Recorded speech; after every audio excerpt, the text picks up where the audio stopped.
Well, it's another busy day here in North Carolina. And of course, we've got all kinds of interesting things that are happening in the world and around the world and all of that. I saw that there's definitely been some talk about different things that are going on the political front. And actually, I believe that I just heard that in North Carolina, the COVID cases are actually on a decrease. So hopefully they will continue that way. And that would be great news here in North Carolina. But we do know that sometimes things go up and down as we struggle with this pandemic and all of that. And of course, we do have a new administration, and they're already doing a great amount of things in their first few days in office. I know that the mask mandate is out there, and there are a number of other things that are out there as well. As a matter of fact, I was just hearing earlier today that President Biden will sign a fresh round of executive orders during his first full week in office, including actions loosening restrictions around abortion and immigration. Biden will issue an order to rescind the Mexico City policy, which prohibits U.S. funding for foreign organizations that perform or promote abortions. The administration also dodged last week on whether Biden plans to scrap the Hyde Amendment, which bars taxpayer funding for executive abortions under Medicaid. But I know a lot of folks are definitely excited about this $15 minimum wage thing that is going in place that affects federal employees and I think some other kinds of employees as well. And I know a lot of folks are hoping that it will impact them also. And of course, folks are waiting to see what's going to happen with any new stimulus package and things along that line, since a lot of us are still struggling with our own finances and trying to find ways to make money that we can and all of that in order to survive during these very difficult times where there's a lot going on, whether it's the pandemic, whether it's things around race relations, whether it's around a number of other issues that are going on as well.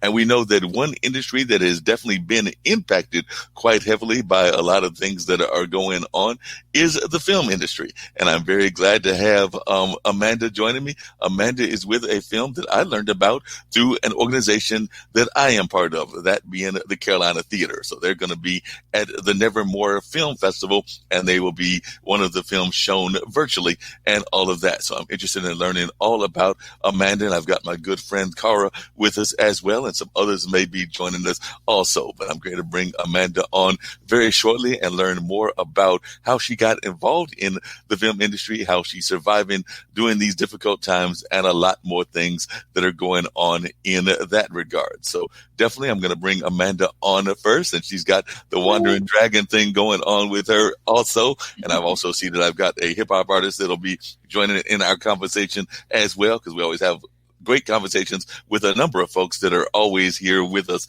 and all of that. So Amanda, like I said, I'm going to play some of the clips at some point of some of the films that you've been involved in, including the one you sent me for The Stare. And like I said, it looks like it's going to be an exciting film and everything, but I'm sure that folks would like to learn, how did you even get involved in the film industry as a producer? And I saw that you're involved in the corporate business world and a number of other things as well. So I'm sure folks would like to learn how you got involved in the film industry and also how the film industry is coping, because we do know a lot of festivals, and it seems to me that's what y'all were depending on a lot, where have now gone virtual and aren't as many in-person ones as you would have probably liked, because I know a lot of times the producers, the actors, the directors all like to have that hands-on kind of experience, but it doesn't seem like y'all are having as much of that, unfortunately, because of the pandemic. But definitely share a little bit about your getting introduced into the filmmaking world and your becoming a producer.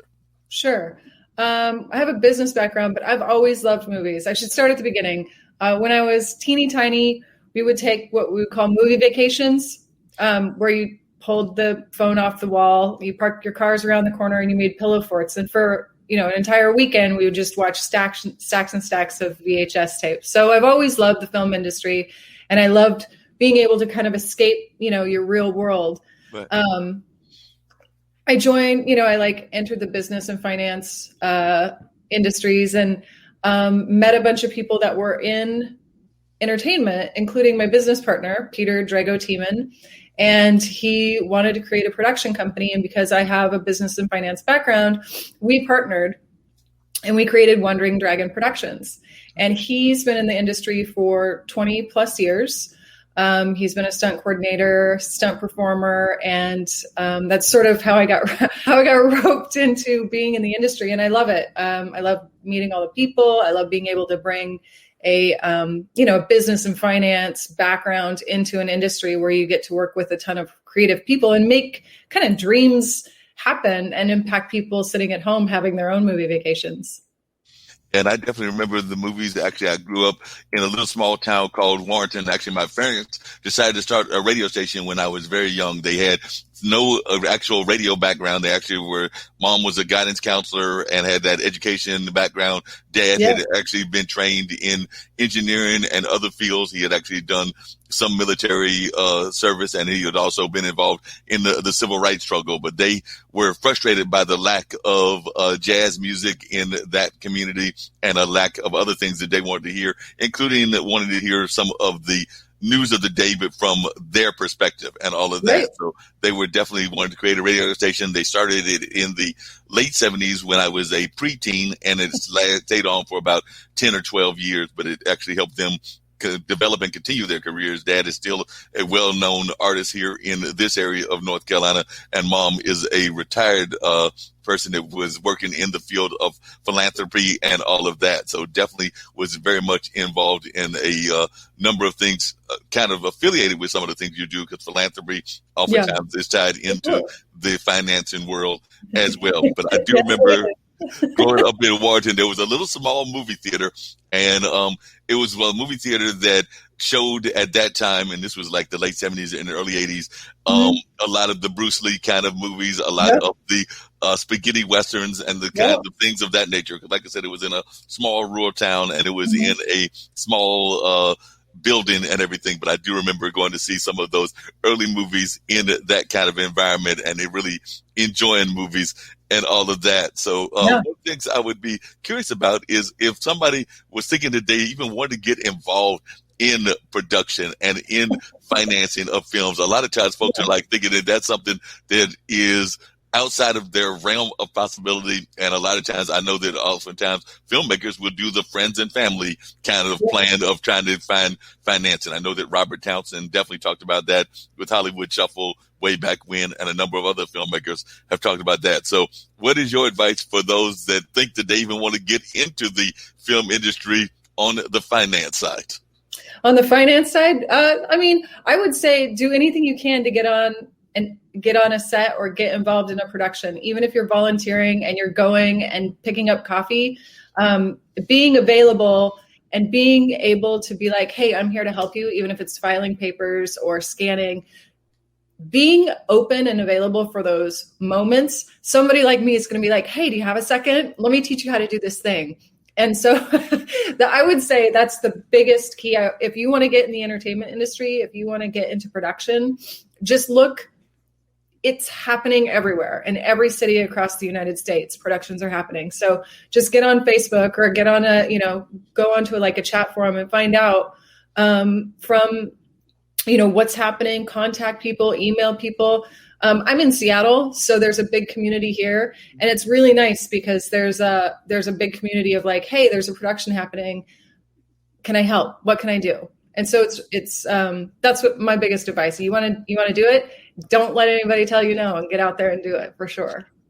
And one of the other things that I know that one of our founders has talked about, Kim Calhoun here with the International Broadcast Media, has been talking about the new ways of distribution. We're seeing that because of what's going on with the pandemic and things of that nature. So I was wondering your thoughts on that as well, because I do know that there's been talk about how a lot of our bigger movies aren't even going to necessarily go to the big movie houses. They're thinking about doing like straight to streaming, or they're joining different kinds of platforms and things of that nature. So as one that is involved in the indie film community, I was wondering your thoughts about this movement, and do you think we will continue to have traditional movie houses and things of that nature, or you think there's going to be more of a hybrid model that I'm hearing a lot of people thinking is going to be the direction of the future?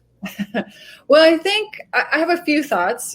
One, I think that, as an industry, we really need those tentpole films. The big Marvel films, the big Mission Impossible films. Like even as an indie producer, I think that those big tentpole films really pull in audiences that we can like, oh, you liked Mission Impossible, you might like this other thing from an indie producer that's on streaming. So I think that, all those things go hand in hand. I do believe that at some point we're going to have to look at a hybrid release, even for those big tentpole movies like, Marvel and Mission Impossible. But I also think that it gives a huge opportunity for us as indie filmmakers. And when I say indie filmmakers, that means we're not financed by a studio. Paramount doesn't come in and write us a check, right? We go out and we fund our own productions, whether it's self-funding or finding other people to help us.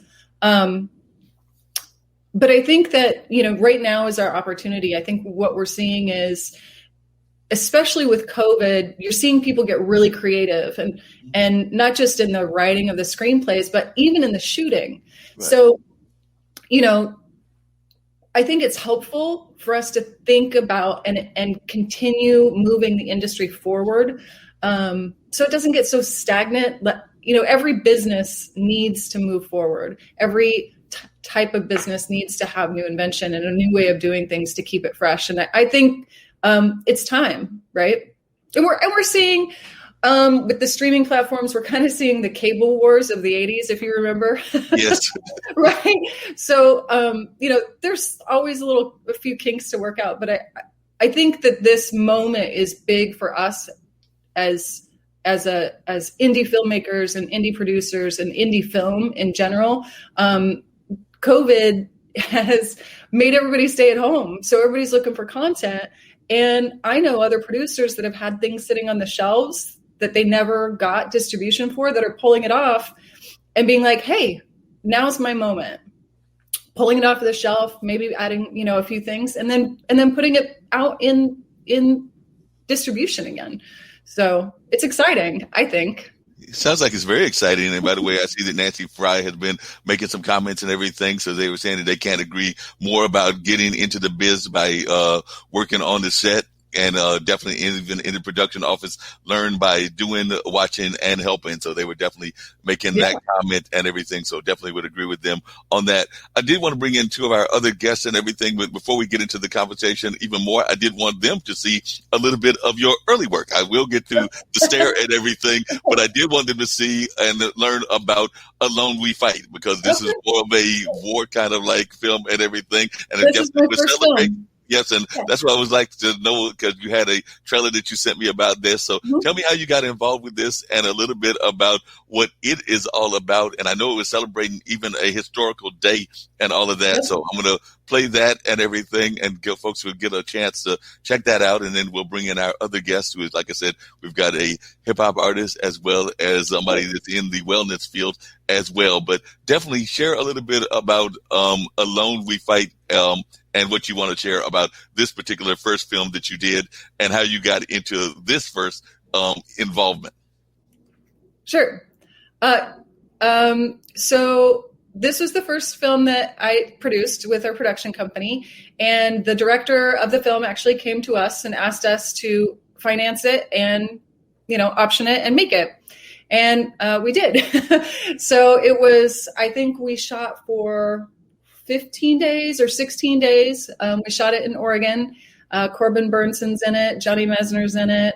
Aiden Bristow is in it. And Matthew McCarthy is in it. And it was an exciting, interesting, amazing experience with lots of explosions and fire and tanks and a lot of guns.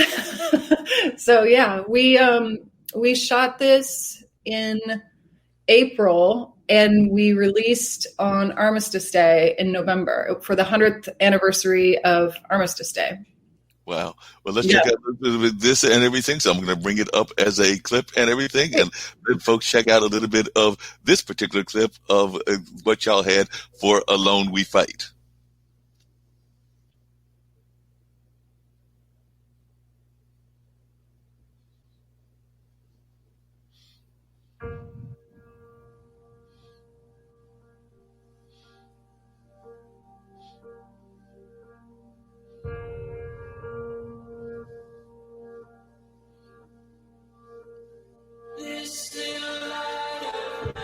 Germans are killing 50 of our good men for every one tree that we take.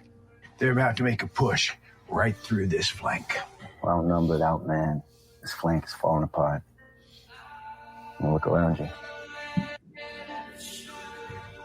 would be okay, you know. What's that? Be afraid. You got time to be scared. We all are. We need to pull back immediately. We only got a few Rangers left, but I'm thinking maybe we can contribute a bit more given the current situation. How many men you got left, sir? I got 3 Rangers, Colonel. More than enough to get the job done.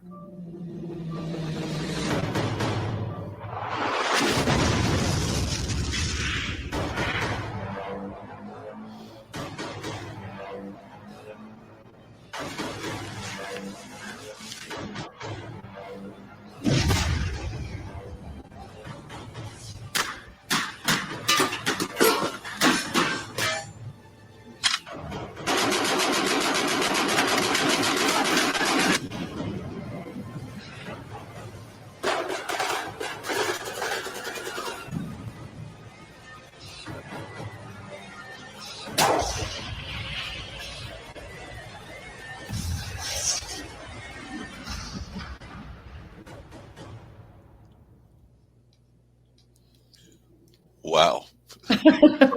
Wow, that's a really intense and everything of that nature. So definitely very intense. What do you tell folks that are interested in doing films like that and they're afraid that they can't get those kind of elements? Like I said, y'all are an independent film house, but I know some other independent filmmakers that would love to be able to have a tank or a number of those other big items, but they are feeling like they don't have the wherewithal to get those kind of things and everything. So when folks see like this kind of high intensity independent film and they're like, I really want to do that, but I don't know that I could actually pull that off. What is your words of advice or your words of ways that they can get that done? And were there any surprises of things that you were able to pull off that you were even surprised that you were able to do?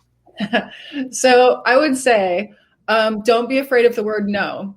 You're going to make 1,000 phone calls. You're probably getting 999 no's, but you want that one yes. We actually tapped into a huge local group of reenactors that brought uniforms and guns and tanks. And it was one of those 1,000 phone calls that you make trying to get something done. And it was great. We had reenactors in the film. We had all their equipment in a film. So if you know what you're going to do, and if it's a period piece, right, like Civil War piece or whatever, having reenactors or having people who actually know what they're doing on set is super great. And sometimes they'll do it for free. Sometimes they'll do it for a donation to their, group. Sometimes, the rates are reasonable for an indie filmmaker. So that's my advice. Sounds like some great advice and everything along those lines. Now, I do know that one of the other things that sometimes producers need is, of course, good music. And, of course, they also need some people that are going to help them on the nutrition side. So I'll bring Kara up first, and then I'll bring in Rahman as well. So Kara is definitely involved in the health, nutrition, and all of that, and has been a health coach and all of that. So you saw that powerful piece, and I don't know whether you've ever even attempted there in Cincinnati to get involved in the film industry, Kara. But if so, have you ever thought that you might try to add to that aspect of it? Because I do know that it definitely on the sets, they have people that have to do the whole nutrition thing and sometimes try to help with the nutrition. So I'm sure that definitely our guest, Amanda, may have some thoughts about that, because I know a lot of even the big productions will have whole food elements of what they're doing. I mean, that's a cool avenue. There definitely is there are some companies here in Cincinnati, agencies and production companies. I know people who have like small parts in films, and we have theaters here in Cincinnati, and even Cincinnati's had parts in big films. So kind of neat, but I've never really thought about getting into that because when I think of movies, I do think of like just the roles, and I'm like, I don't even think I could be an extra. I would just like have a panic attack. So I don't even know about that. I can't even memorize my podcast lines. Like, how can I even memorize a real line or like Definitely. take direction? So, but that would be kind of cool to like, help people with their nutrition on sets. Food on set is a huge, huge thing. And, you have to feed an army for a month or however long you're shooting. And there's definitely, everybody has their own kind of nutritional needs. So being able to have somebody, that would be a huge help for us. I guess I never really thought of that, No. Yeah, people eat, but Yeah.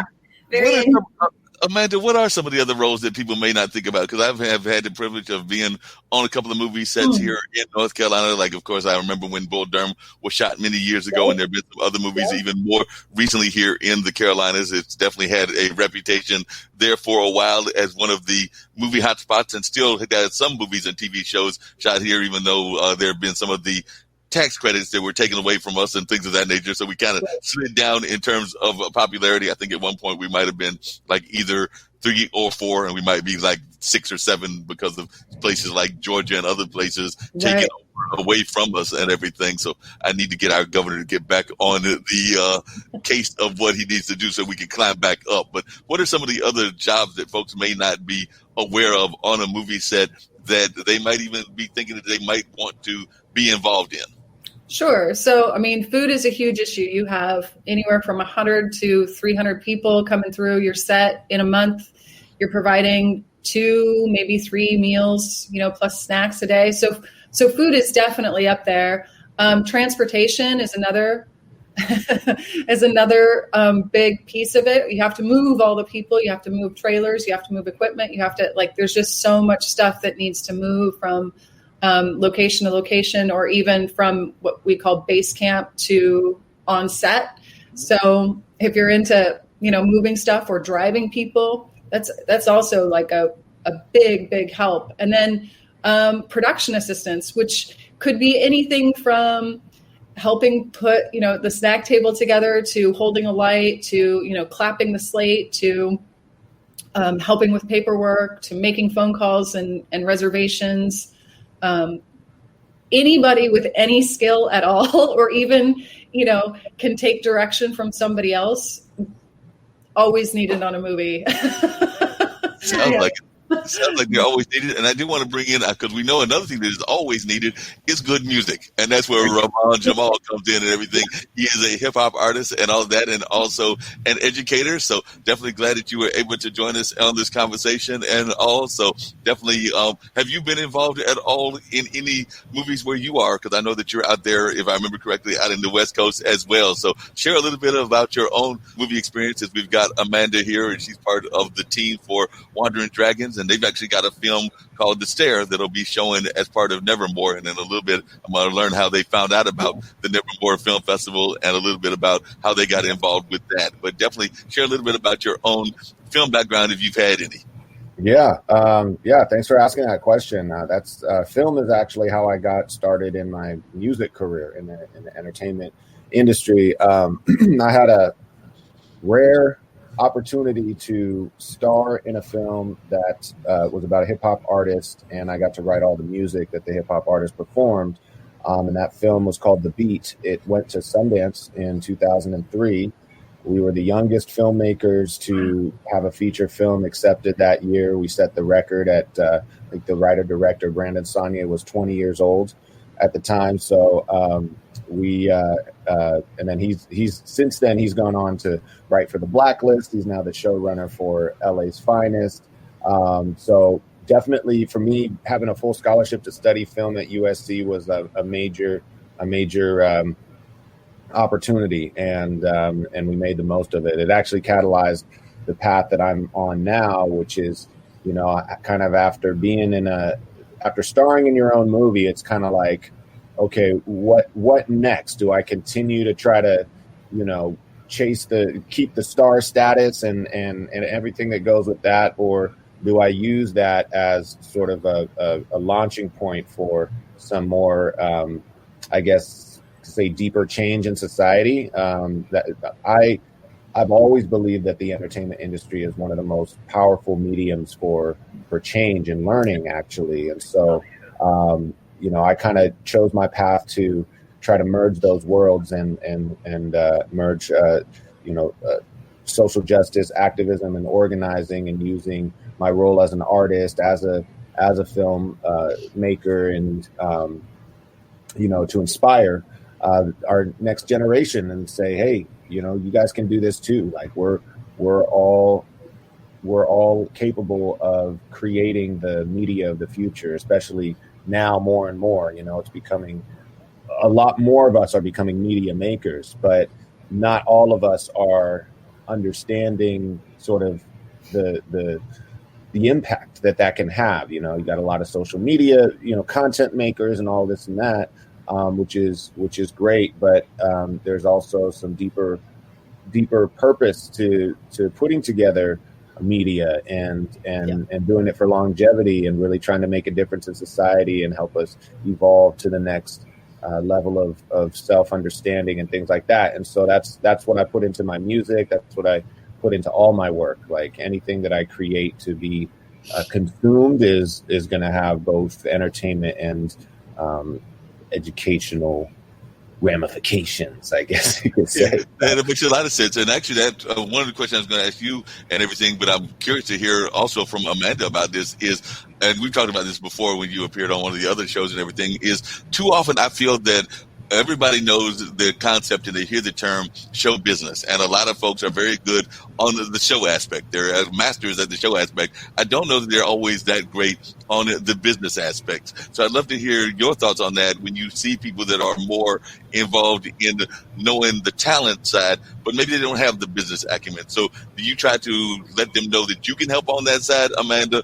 And then I'll come back to Rahman and hear whether he's actually been, what his own kind of like thoughts have been and involvements have been with folks that are like on your side of being producers and all of that. But first, I'd like to hear from you, Amanda, in terms of like how you might have to get people to understand that it is a business. I mean, it is a business that we're in, whether it's music, whether it's film, whether it's even your local theater. But sometimes folks are so concentrated on the talent aspect, and that is an important aspect. But, if you can't put butts in the seat, it doesn't really help you all that much.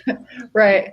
I always say, that the movie industry or the film business is where creativity and business planning meet. And at that moment of meeting, it opens new doors and new possibilities.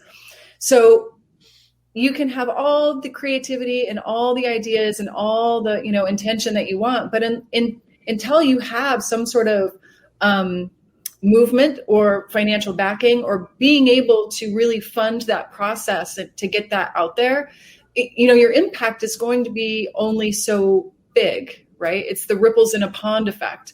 But, the bigger that you can create and the more that you can plan out, lightning strikes for sure. But I think everybody here would agree that, the more planning you put into what you're going to do, the more successful odds are it will be, right? And I think the film industry, being able to work outside the box in the creativity aspect of it and live within, the guardrails of finance and business, it's that magic in a bottle, right? Yeah. Makes a lot of sense. Rahman, what about yourself? What kind of dealings have you had with people like Amanda that have been on the producer side or trying to help you in the financing of what you're doing? Like I said, she's definitely financing a couple of films. We've actually showed one from earlier, which was kind of that war-oriented film, and I've got two more that I'll put on during the course of this conversation and everything. But what has been your own role in terms of trying to go after those finance people, and what kind of pitches do you try to give to them, and how successful do you feel you've been? Well, man, it feels like a loaded question. One, nice to meet you, Amanda. Nice to meet you. And it's interesting because I feel like it would be easier if I was a filmmaker who was, just purely trying to, entertain and just display my talents, if you will. It gets a little trickier when you are involved in social justice movements because it is important that everybody on your team is there for the right reasons and understands why you're doing the work that you're doing. And, you know, I hate to say it, but like the film industry is actually responsible for a lot of damage and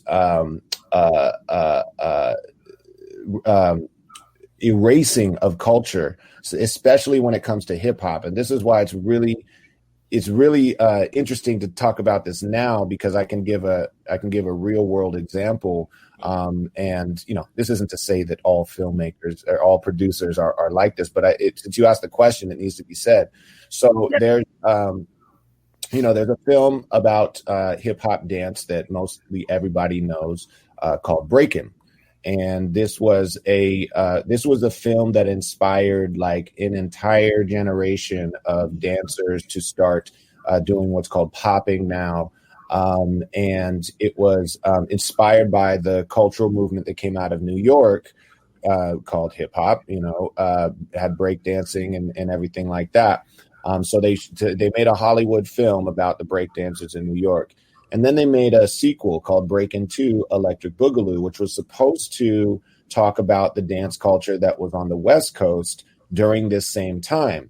But because it was a sequel, because the producer of that they were kind of going for the sort of the allure of street dance, they made shortcuts. They took shortcuts, and they basically were like, okay, well, it was kind of like, who are the dancers we can find that, it's almost like holding a talent audition, except you're making a film about an entire culture of people, and you're handpicking the dancers that you like, which may or may not be the proper representatives of the whole culture. And so you have this blending of celebrity and real street culture.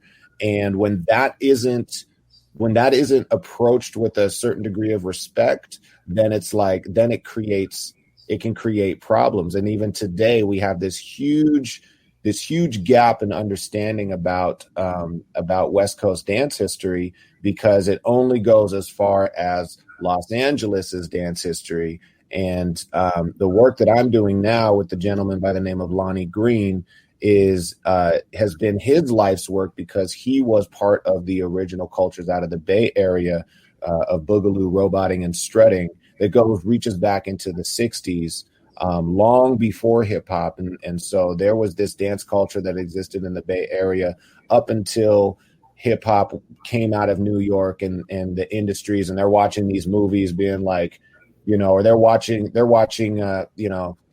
things like Michael Jackson doing the moonwalk, and they're like, hold up, like that's not even called the moonwalk. That's a backslide.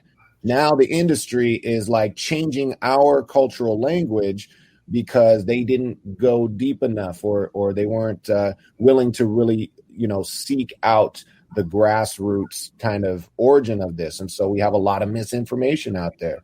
And so one of the film projects I'm working on now is, I'm lucky enough to have access to, because that was the other thing too, is that a lot of producers in these particular cultures, like, you wouldn't have access to just come in as an outsider and document and like leave with your footage and like, it's like, that's not happening, right? Like, you really have to kind of involve yourself in the culture.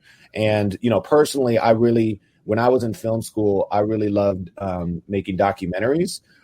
Just because, you're giving that platform to real life people. And, in this case, these are people who are very talented, but they're not showing their talent to try to get famous. They're already certified in their neighborhoods. It's more so the rest of the world can see that, hey, this exists, and there's so much that we can learn from it. And so it's starting to, this history is starting to get out there a little bit more, but I'm learning, because I'm essentially a producer on this project. I'm learning that there are such nuance to how you go about doing business, that if you go to the wrong person with the wrong proposal, or with the wrong intention, then that gets figured out, and that can put you in a compromising position. So being a producer is not easy, is what I'm saying. No, it's definitely not easy. And definitely, I know Amanda can refer to that and everything. It's definitely difficult. And you're right. There's so much of that history that is not covered and all. And actually, you brought up something that I'd love to hear from everybody about, which is kind of the importance of art as activists, because I definitely believe that the arts as activists, and it seems to me that you do as well with some of the work that y'all are doing, Amanda. But before I get to that, I'm actually going to switch to topics just slightly, because I've also got, and I learned a little bit about you, Amanda, and I learned that you are a wine sommelier and a wine steward. And we've actually got a show here on our network, which Gwen Hurt does, because she's got her own wine called Shoe Crazy. So when I learned that you were a wine sommelier and a wine steward and everything, I was like, well, I've got to bring our expert wine person in from IBM TV so that y'all can at least have that part of the conversation as well. So tell a little bit about how you got involved in the whole wine aspect of what you do as well. And then we'll get back to the filmmaking as well. But I did want Gwen to meet you as well. So definitely I saw that connection and wanted that connection to be made. Hi, Gwen. Lovely to meet you. Nice meeting you. I got into wine because I like it. I feel like I should be drinking it now. It's just, I think it actually goes really well with this conversation. We're storytellers. Yes, I have a business and finance background, but I want to know the story behind that, right? I want to know the story behind a business. I want to know the story. How did you come up with a story or an idea for a film? And what's the story behind your wine? Because every glass of wine also has a story. Who made it? Where did it come from? What was the climate that year? What kind of grapes grew there? Is the family, a winemaking family? It's just, I think that those principles apply in filmmaking and food and wine and music. We build upon the things that came before us, right? And when we recognize, speaking to the art as activism, when we recognize that something is not right, we as artists, right? Business artists, finance artists, producers, we're still artists. We recognize that, and we have to take those proactive steps to make it different. So wine. I love wine. It makes a lot of sense. And Gwen, if you would share a little bit with Amanda about Shoe Crazy. It is a family-owned business. It is a minority-owned business and everything. So I'm sure that she would love to learn more about your company as well. So that, of course, everybody on the platform pretty much knows about Shoe Crazy because you have the show on Friday. But she has some new folks that are watching from the filmmaking community that may not know about Shoe Crazy. So share a little bit about it. Well, thank you, Mark, for having me here. I'm really excited. I love to talk about wine. And Amanda, the very same reason that you got into wine is the reason I got into wine. I like to drink it. That was one reason. I always thought one day I'd own a vineyard, when I retired. That didn't happen. I actually was downsized from the company I was with, and then in a car accident 2 days after that. And decided instead of, not doing anything, that I would go into the wine business without owning a vineyard. So I partner with vineyards to create the wines that we have in our bottles. So for a lot of folks in the wine industry, it's a new way of going in. It's called white label or private label or whatever. And initially, I put somebody else's wine in the bottle and said, that's what I'm selling. I started listening to my customers who said, we want something soft. We want something sweeter. We like soft on our, on the back of our throat. We don't like those big, bold wines. And so I started creating those with the winemakers, with the vineyards that I partner with. And so I actually trademarked the term soft palate wines. And I've tried to elevate those people that like sweet wines or softer wines, mostly blends, things like that. Unoaked, as you know. And so we transitioned from a more traditional palate wine, which is what I have. I love a Sauv Blanc. Let me tell you, from New Zealand, a big, bold cab. That's me. My customers weren't so keen on it. So a lot of our customers are women, a lot in the industry. And like you said, it tells a story. My wine sells because people can relate to the story. I lost my job. I was in a car accident, me and my daughter. We had a year of physical therapy. Instead of staying in that room and saying, this is a terrible thing that's happened. We built a wine business, and it tells that story and it resonates. And I knew that I could make Shoe Crazy into a national brand. I love shoes. That's why it's called Shoe Crazy. One time had about 300, 400 pairs of shoes. I can't remember. I was trying to give Imelda Marcos a run for her money. But since I've learned that there are more important things in life than, owning 300, 400 pairs of shoes, like paying your bills now. And so we've become, we've started to see the success in the wine business. We sell into big box retailers, your Walmart, Sam's Club, Total Wine and more, Food Lions. And so we've started to expand out. We sell in the military bases, and we tell our story. Like you said, people connect to a story. Yep. And when they can see that you can be knocked down, drag through it, and still pick yourself up and stand up. And I think that's what filmmakers do, right? They pick a story that we can relate to, right? Yeah. Some level. So I love it. Thank you for having me, Mark. And you guys did a great thing. Yeah, no problem at all. I'm glad to have you on in the conversation and everything. I know that Kim Calhoun, one of the founders of the network, oftentimes talks about the power of women entrepreneurs. And we've actually got 3 women entrepreneurs on here, along with me and Rahman and everything. So I'd love to hear all of you talk about the power of being an entrepreneur, and particularly a lady entrepreneur, and even some of the things that you've had to go through being an entrepreneur as a young lady and everything. So I'll actually start with Kara and then come to you, Amanda. And then I'd love to hear from Gwen as well. So I do know that sometimes it can be difficult being an entrepreneur, and particularly being a lady entrepreneur. So what are some of the things that you've had to deal with, Kara, in terms of being a lady entrepreneur? So it just all goes back to the story. What is your story? We all have one, and finding strength in that, and really, really knowing your why, and knowing that, your why, is going to reach other people and their why, and it's going to tug at them. And you're not always going to have everyone who's into your why, and that's okay. But the people who are into that, who resonate with that,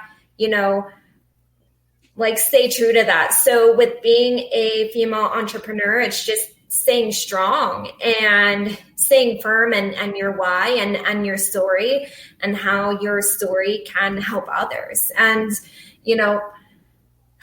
I love being a female entrepreneur because, yes, like for me, because I am in a very intuitive line of work, like I feel all the feels, even when I don't want to. And so for me, I have to really tap into that and, set boundaries around it, but also really find the strength in that, because it's not about me, it's about other people. So allowing other people to find strength in their own emotions, that when you don't feel them, it's going to translate in other areas in your life. It can mean emotional stuffing. It can mean, starvation. If you don't even say, if you say, I don't even have emotions, I don't know what you're talking about. It all can translate. The lack of emotions to fully feeling your emotions. It translates in all areas, especially gut health. And I like to say mental health is gut health and vice versa. So being able, what can be a downfall, feelings, I just turn that into a superpower. So that's my superpower. And it's empowering and allowing women, other women, to feel that superpower as well. And I've had male clients who they're not going to feel their feelings as in depth as women, maybe not, but just the power of saying maybe I can set boundaries too. And just allowing people, men or women, being able to do that, that's some powerful stuff.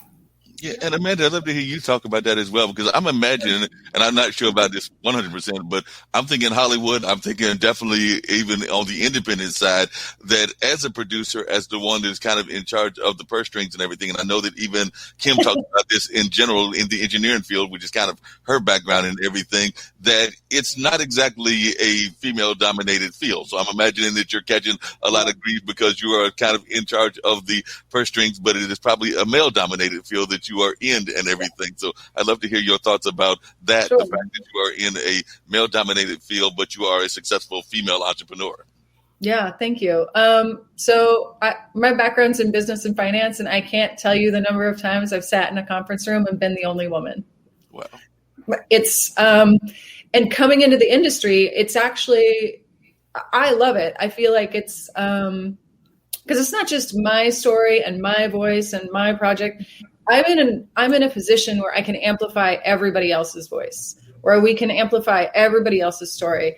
And I would I read a lot of women entrepreneurs and books and things that they put out, a lot of women leaders, and I think one of the biggest lessons that I've taken away over my career is stay focused on your goal, your end goal, whatever it is, no matter how short or how far away it is, because there will always be haters. There will always be people trying to distract you. There will always be some fire happening somewhere else. But unless that fire is burning down your goal, don't get distracted. And that's been the biggest thing, I think. Find your people, right, that are going to help you and encourage you, and stick with them and tell them, listen, this is my goal. And you will be surprised at how much support you will get. And I think it goes for everybody, not just women entrepreneurs, but everybody who wants to make a difference. Because it's not, making films is awesome. Being a producer is awesome. Having the purse strings, yeah, of course, but it's not about me, right? It's about the 80 other people on set. It's about the story we're trying to tell. It's about, being able to have an impact that's so much greater. And I think that's leadership. And I think that the women in positions, we have the opportunity to amplify other voices. So that's what I would say. Yeah, that makes sense. Gwen, you also came out of corporate America. You mentioned that earlier. You definitely came out of corporate America, and you're in an industry that is also probably very much not that dominated. Females in it as well. So definitely, I'm thinking that you have had to run across some of these negative things as well, some of these biases that folks may have. So I'd love to hear your thoughts on it as well. Well, that's very true. It's interesting that it is a male-dominated industry for the most part. Women are eking their way in, I would say. But it's interesting that 80% of the wine purchased is purchased by women. Yet we don't control this industry. It's mind-boggling. And some of the things that I ran into prejudice because I don't own a vineyard. You're not a real winemaker, so that's one thing. And then the other is misogyny. I was told to get on my knees and beg, and you'd be surprised at some of the things I've gone through. And, if you want us to distribute for you, get on your knees. I'd say you'd never tell a man to get on his knees. This is crazy. I just took my wide in my little trolley and hit the door, and it's like you have to really not personalize some of the things that said. I walked into one room and I had a gentleman said, "Oh, you own this company?" And he threw all of my marketing materials on the floor and said, "Get the hell out." And I thought, as much as that material cost me, and I know how many bottles of wine I have to sell to pay for it, I refused to bend down and pick it up. I thought, I won't pick that up. I was shaking when I left there. I thought, what crazy monsters are in this industry? And then I'd have to go back to what my mother would say. You are better than what they say you are. Because you walk with, brown skin. You walk in as a woman. You walk in, I'm over the age of, 40, a little bit, I'll say. So I walk in with 3 stripes. I walk in with 3 stripes. I'm a woman of a certain age. I'm a woman of a certain color, and I'm a woman. And it's like you get hit on all sides. And it's just, my mother would say, you are better than what they say you are. And that's the mantra that I would have to tell myself, to say, this is not about me. That's about them. And it's terrible. And that's what kept me going. Because if I didn't have that to hold on to and a sense of self-worth that came. Yep, definitely. Right. Makes a lot of sense. Rahman, I was wondering if you could talk a little bit. Oh, go ahead. Lynn's driving, so we have it. Yeah. A abusive man with 4 kids and a can of pork headed north. And went on to earn 2 master's degrees. You know, so if I didn't have this. Yeah. Getting out of the area and cutting in and out and everything. But Rahman, definitely that's something that I know has been an issue in the hip hop industry as well. Some of the sexism and some of the racism that exists in that. And I know that that's definitely something that the Hip Hop Congress is all about trying to fight and all of that. So if you could share a little bit about the kind of work that y'all are doing to fight against some of that misogyny as well as some of the racism that exists, because I do know that that's something that the Hip Hop Congress is very much about. Absolutely. I mean, you know, we live in a patriarchal society. It was that way before any of us were born. What is really, really profound and interesting for me to kind of reframe, even as a male, in my understanding of the system, you know, from a social justice perspective, we will never have equality in racial issues and economic issues if we're not talking about patriarchy and having equality across all genders. The reason I say that is because all of the isms that we suffer from as a society are all interrelated if you go to their very root of how they were enforced on humanity. And patriarchy is actually at the top of that list. There would be no racism if there wasn't patriarchy. I'll say that again. There would be no racism if there wasn't patriarchy. And why? Because in order to establish a separation of the races, you have to control a woman's right to choose whom she reproduces with. And so the anti-miscegenation laws had to be put in place to keep white separate from black, because whenever you have humans occupying the same space, you know, humans are going to get down how humans get down.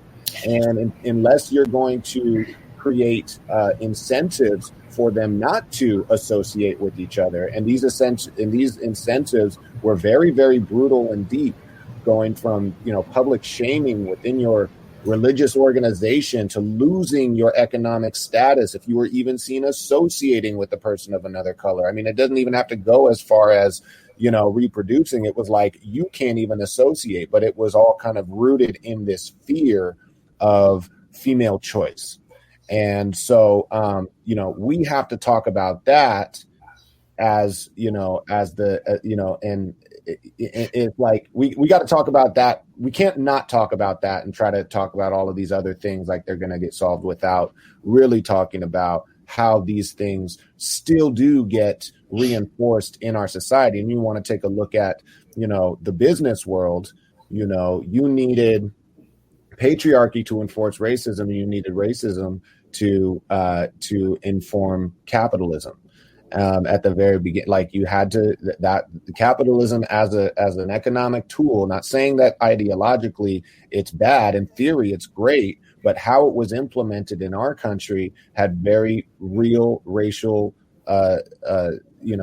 construction, and so we need to also be clear on how how oftentimes our priority on putting profit over people is another version of the same idea that was much more explicit back in the day. But it's like now it's like that's why being a business person, it's not just about having money, it's about how you use your money. Yep. And that's really the key thing. And I don't think we have enough conversations about how to invest, and how to invest, whether you have money, okay, how do you invest your money? If you don't have money, how do you invest your time? What is sweat equity? How can you, if you're a community that doesn't have a lot of material wealth, how can you still use the strategies that, of investment, of work and return and labor and things like that we all have, and I think that's a key point where we're at in our sort of social evolution and learning how to cross those lines, how to cross those barriers, and also knowing where, the standards of business that have been allowed to run rampant for so long, like misogyny and like all of these things, where that now hurts your business, right? And that could be the case. Standards are now being, put out there. It's like, oh, okay, this guy's powerful, but he's doing all this stuff on the side, and like people are coming out and airing this out, and it needs to happen, because otherwise we're implicitly saying that that's acceptable, and and that's not good for our society. So, Rahman, that's such a great point, and I want to amplify what you're saying, right? And I think that's important. Just for our production company, we do profit share. We make any money on the movie, every single person makes money on the movie, right? And it's important to me to be able, like, for the stairs, which we'll talk about, maybe later, is our cast and crew, 50-50 women and men. Wow. 60% were self-identified people of color. Like, it was it's very, very important to us as a production company to live what we say, right? Like, you amplify these messages and be that voice.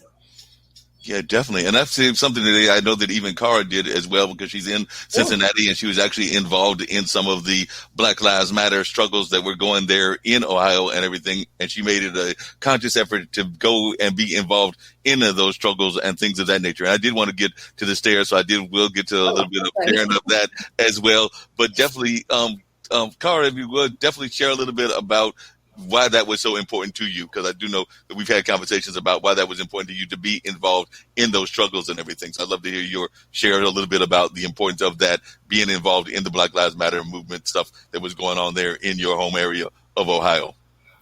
Well, it's just about, talking the talk and walking the walk, By the way, Rahman, huge microphone to you. Amazeballs. So thank you. Yes. If it were on the other foot, our world would be different. So let's just put it that way. And, it's just important to have that accountability for yourself and for others. There are so many people who, in general, they don't realize that they accept and that they also give off, like, toxic masculinity and, racism and all this, like, all of these traits. Like, if you're not aware, you're going to keep doing this. And sometimes you're not self-aware. So other people, like, and society in general, just being able to feel like they have a voice, or someone just getting fed up and having their voice, that is so crucial. And enough is enough. So we all just need to have our own opinion, speak our own mind. And, just in my own little bubble, it's a no-brainer, I'm from a small town and living in, like, a small city. So it's just a no-brainer, just being able to be a human with other humans and say that the crap that's going on locally and nationally just needs to not happen. So, and it's crazy, I think we all have these preconceived notions pushed on us, and people are always trying to knock each other down and take away each other's power.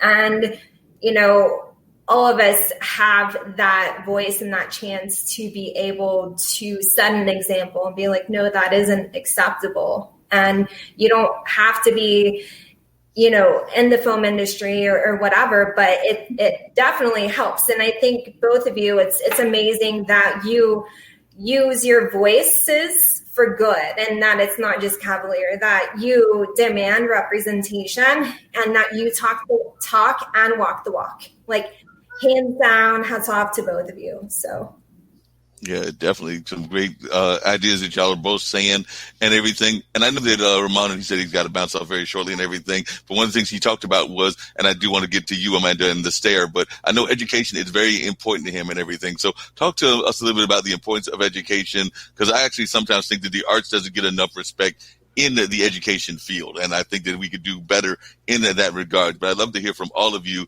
the importance of education and the importance of arts education, to be specific. Yeah, I'd love to piggyback off of what Kara was just saying. She said that, we're born into this world with all these preconceived notions. And it's like we come to this planet pretty innocent, pretty open slate. And then we start to become,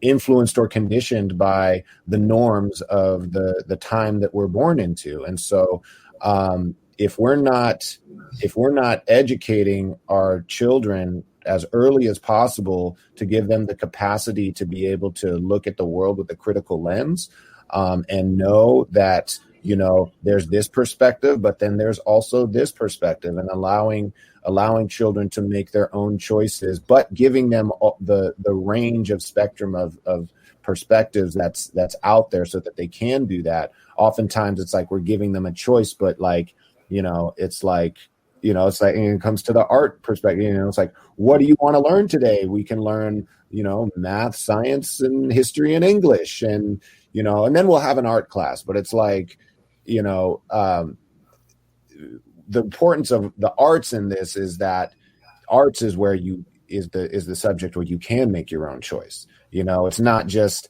I have to learn these external rules that everybody else understands, but no, I need to find what's within me. Art is the subject of yourself. And so if we don't have that, and I really believe that, because when you look at early childhood education, preschool, things like that, the younger that you are, you have to have some sort of creativity involved to keep attention, right? If you try to, if you're trying to teach little kids without singing songs and without having compelling visuals, like, good luck.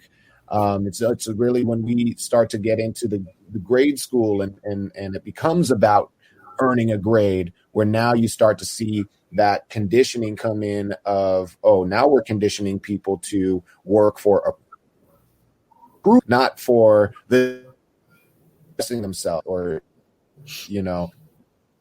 and so we're conditioned from a really young age. That's me, or okay, pause for a second. To kind of accept these norms that feed into our market structure. Because that hierarchical kind of thing of like, okay, I gotta make these grades, these benchmarks. Well, now today you're looking at sort of an upheaval of that education system because of things like COVID and forcing people to go virtual. And it's like, how are you going to motivate kids to turn on a camera and learn something when, there's so many different things that they could be doing. And so now I'm finding in my field that it's making art that much more important, so that kids are motivated to want to come to class and be like, what are we going to watch today? Or what activities are we going to do? But I've always believed that if we were to have a not broken education system, we would have never made art a separate subject. It would have remained integrated into every subject and used as a vehicle for us to learn these subjects. Because even if you just take music alone, it's mathematical, it's a science, it's language arts, it's history. Like it is your way to engage on any topic. And the best teachers know that, right? They're not just trying to say, listen to my work. I mean, they know they need that art support to keep their students' attention and respect. And so that's what I hope when we come back from all of this and we're rebuilding our society. Like, I know there's enough people that understand this and have been doing the work to show the we be going for our future. So I just hope that it is enough.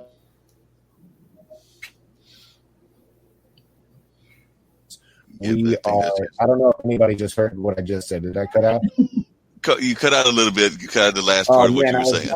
was dropping the gem right there. I was just saying that I hope we go into, we come back from this, and that all the groundwork that's being laid by the teaching artists and the people that Hip Hop Congress represent and everything gets to the ears of the people with the financial means to invest into it, because that's the only thing that's missing. Like we've figured out what needs to happen even without resources. A lot of times it's not having resources that makes you figure out, okay, what works on just an organic human to human level. Okay, this works. Okay, now we need to scale up. So, that's where the conversation comes in with, with investors and people that can recognize the value of that, know that it's connected to, our evolution as a species. And we just need to, get that going, make that the new normal. And, so I'm glad to be in that whole process. I'm glad to be in the position to say, I've been doing this for 15 years now. I've been able to, longer than that, but I've been able to pivot with everything that's happening in the world. Yeah. I'm still in a position to keep pushing that. And not a process yet. The need has only gotten more and more, like, to find like-minded people to come together on platforms like this, to share the information and to know, like, there's more answers out there than they're giving us through the news. You know what I mean? Like in some of this information, you got to get directly from the source. So I appreciate you having me on today, Mark. It's wonderful to meet you, Amanda and Kara. I hope we can build outside of the show. I'm on this social media and everything, my name and as an artist and the organization Hip Hop Congress. And I'm about to go teach an online class to third graders right now. So. Sounds great. Definitely appreciate you. Thanks a lot. And definitely appreciate you being on and giving all of that wealth of wisdom and everything. So definitely appreciate you being on and look forward to having you back on in the very near future as well. So what are your thoughts about that? Because definitely I do agree that we do need to have more conversations about the role of art as educator and all of that. So artists as an educator. So I'd love to hear your thoughts on that as well, Amanda. So I do know that that's probably something important to you as well. So I'd love to hear your thoughts about it. Sure. Yeah. I mean, anytime you can teach somebody in a way that they're receptive to it, it's a win, right? And kids are receptive to fun. So, adults are even receptive to fun. So you slip messaging or good habits into something that's palatable, I'm going to pivot with The Stairs. It's a horror film, right? But there's subtle things in there that deals with bullying, that deals with family, that deals with friendship. Like, there's themes in there that are really, universal and important, just in this nice packaging of a scary film. So I think it's important, not even just, educating on a grand scale, right, with kids and classrooms and art and music. And, but we need it because architects, they need art and math and science and building, right? So yeah, we definitely need that education and everything. And tell me, what got you into horror films? Because that's actually something that sometimes scares me. Oh, and there's Kara got a thought.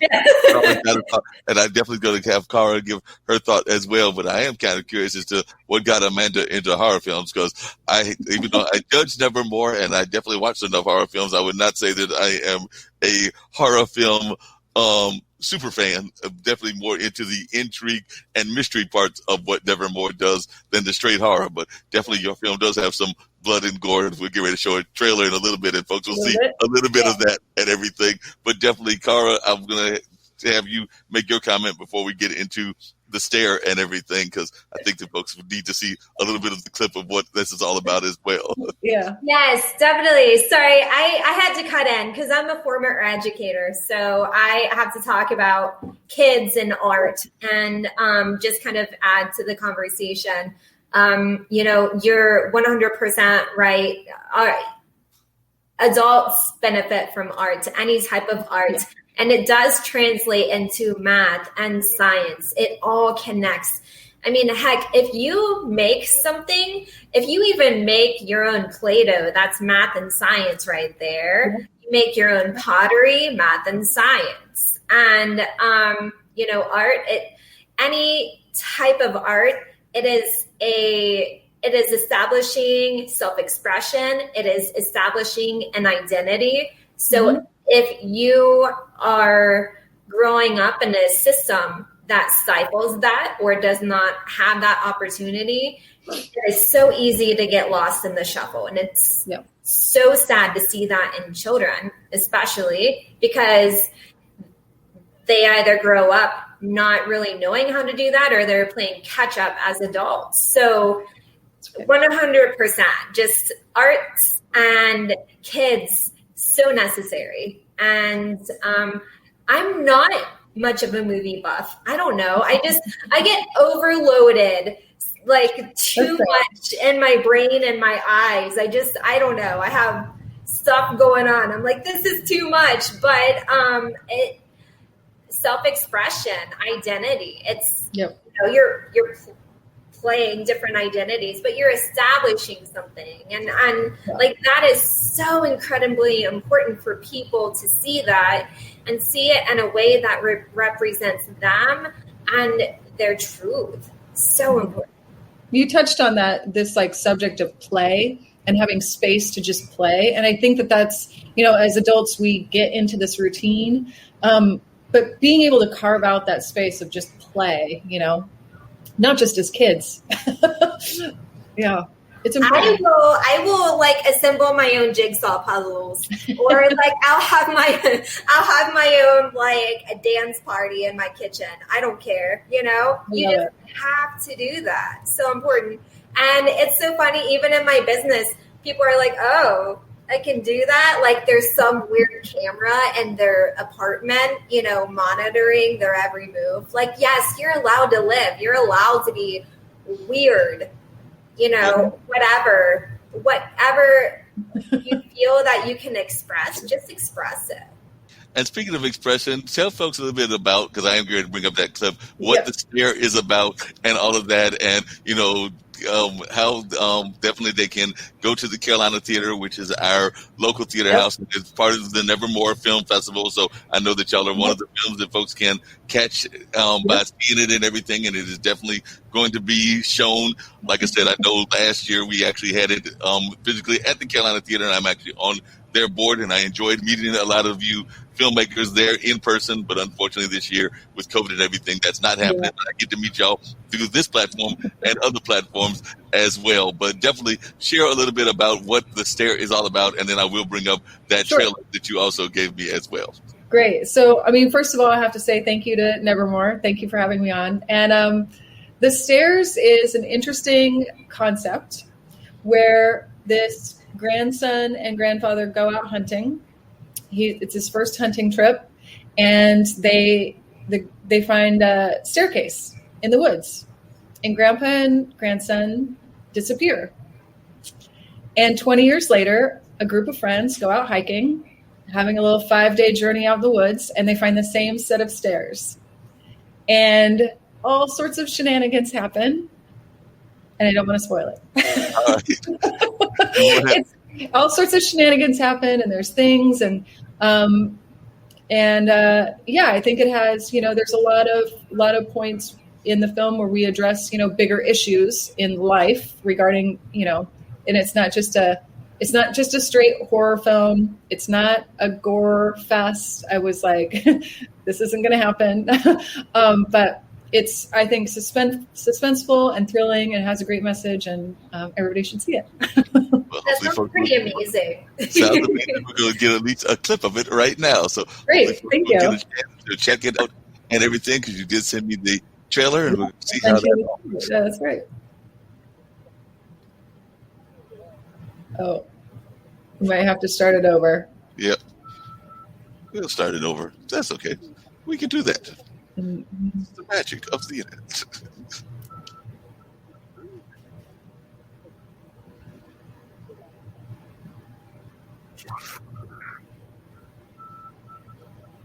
I don't know what happened to the sound. Hold on a second. We're going to see what happened with that. Sometimes the sound decides to have a moment of its own, but that might be on my side.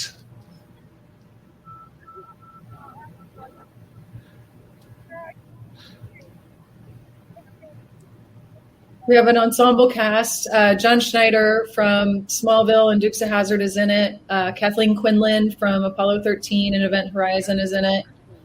Wow. Yes, it was the sound was at the top level, but we're going to try it one more time just to see about getting it everything. But I'm going to go back in a second, and we're going to try one more time and see if sound won't work one more time. And I'm going to hit that stop button right now. Cool. But definitely, we're going to come back to it and see if we can't get the sound going. And while we're getting the sound going, we'll bring in a gentleman who is a filmmaker from another part of the world. So David Reilly is a filmmaker out of Scotland. So he's got all kinds of questions. Actually, definitely talking and enjoying the conversation. And I know he might even have some questions about filmmaking and production and all of that, and even getting producers, because I know that is one of his interests, is definitely podcasting, filmmaking, and a number of other things. So, David, glad you were able to join us. And what kind of questions did you have for Amanda and everything? Because we've been having just a general conversation. So I'm sure you may have some things that you were interested in knowing as well. Hi, Mark. Thanks for having me on again. Hi, Kara. Good to see you. And then good to meet you. Good to meet Amanda. I've just called the last 10, 15 minutes, and I saw a short clip of your film, and I hope you're going to find this. It was gory and quite harrowing. It's pretty thrilling, isn't it? Yeah. Quite thrilling and everything. We're going to try one more time. Okay. Yes. Well, we're going to see what happens. You can find it on YouTube. It is on YouTube. The Stairs. One more time.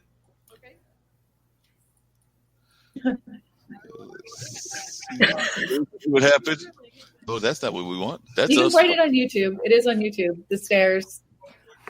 So we're going to pull it up one more time and see what goes on in that regards while we're continuing our conversation. But yes, they can go to get the Stairs on YouTube, but I'm going to try to pull it up one more time and all of that. But I don't think I ever heard from both of you, Kara, and from you as well, Amanda, about the importance of activism and arts and all of that. We kind of touched on it, but I'd love to hear your thoughts. And you definitely even talked about this. And I know that every Tuesday we have a filmmaker, Henny Morales, that does a whole Celebrity Tuesdays. And he's actually got a company that deals with a lot of issues. And he's got a lot of films that he shows regularly. And we do a show every Tuesday with the company that he is part of. And actually, I think the company is called RevShare, if I remember correctly, and everything. But I was loving to hear your thoughts about the importance of the arts as an activist tool.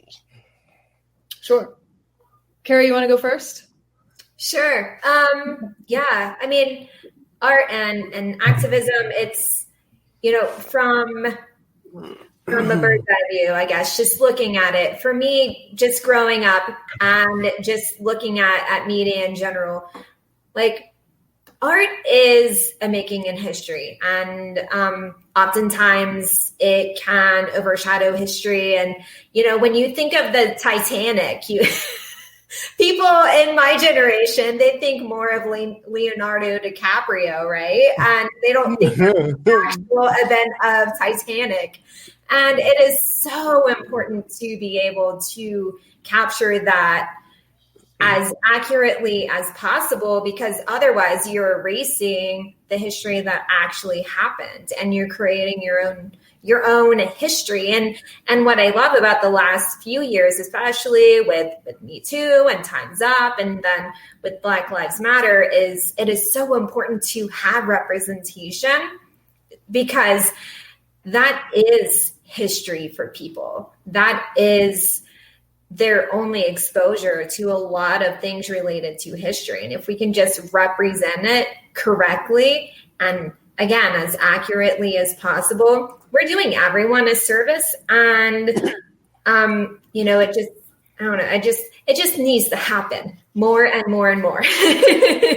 No, definitely agree with you on that. Amanda, what are some of your thoughts about that? Just the role of arts in terms of the activism field? Yeah. So I feel like as I've worked through my career and gotten older, you get into positions where you have to make a choice, right? Are you going to advocate for those people that are creative artists, brilliant in their own ways, and don't have anybody else to support them to get their message out? Are you going to be that person that's going to help them? Or are you going to be the person that exploits that, right? And I think that there's a big difference between advocation and exploitation, obviously. But even in the arts, I mentioned before, it's important for us as a production company to pick projects that have a message, right? And then also to be able to profit share with our crew, because it takes everybody. In any business, it takes everybody from the top all the way down to the bottom. And I think because it takes everyone should see a piece of that pie, right? So there's always a way to do it better. And I think art as activism is a way to push that boundary of being able to do things better.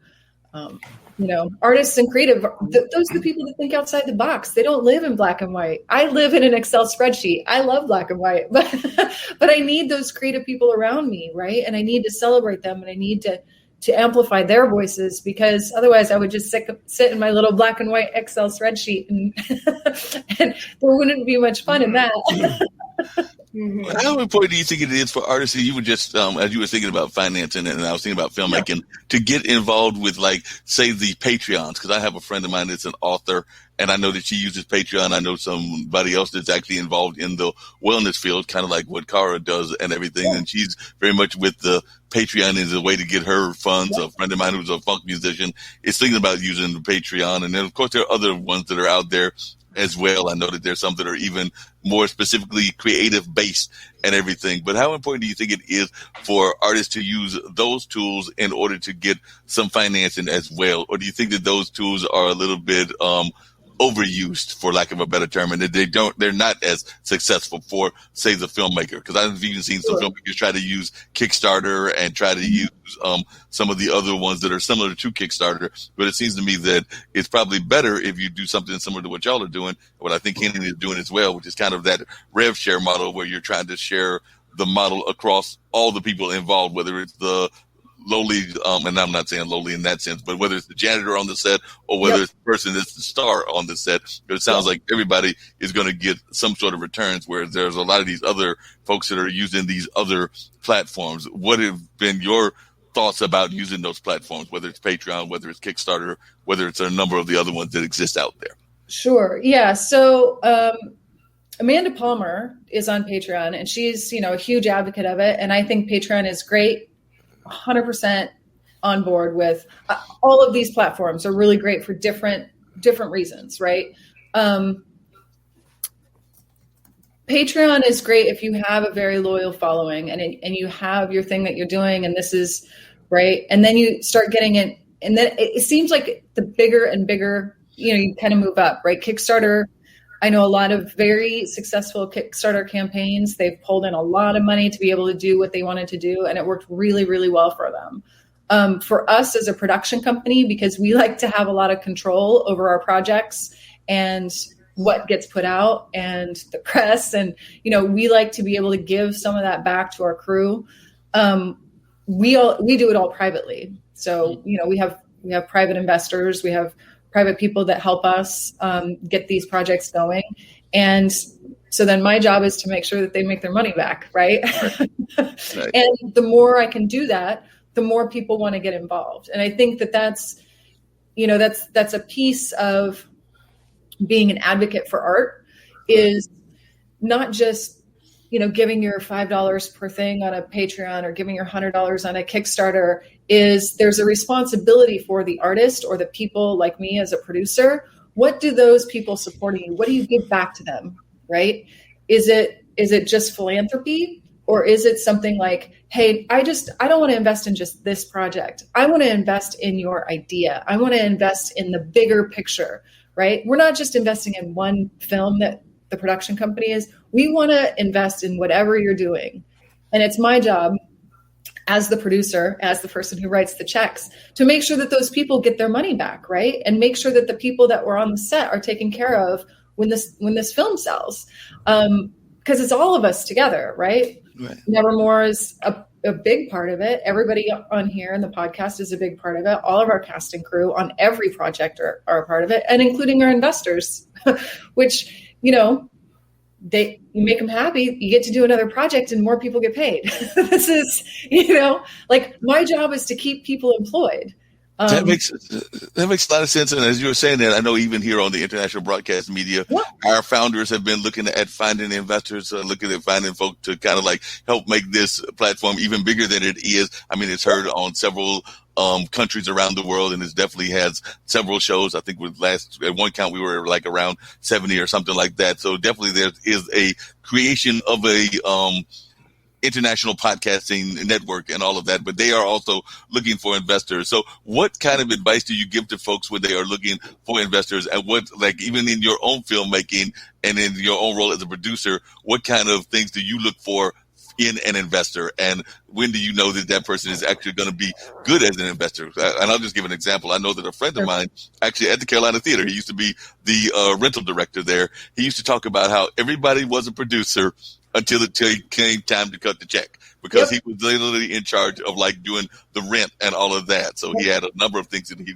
were kind of his Ray Pascal's isms and everything, but one of them was that everybody was a producer until it was time to cut a check, because everybody had these great ideas about what concert they wanted to do, what thing they wanted to do in the house, whether it was a comedy show, whether it was whatever. But then when it came time to actually write the check, they disappeared. So that was wondering your thoughts about that as well, as to what you look for when you go for an investor.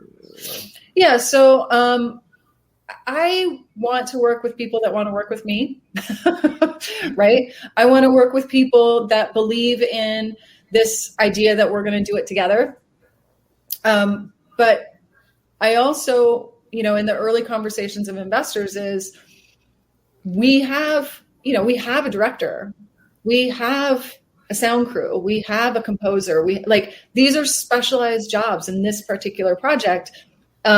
So your job as an investor is to invest in the belief that we can do our jobs. Right?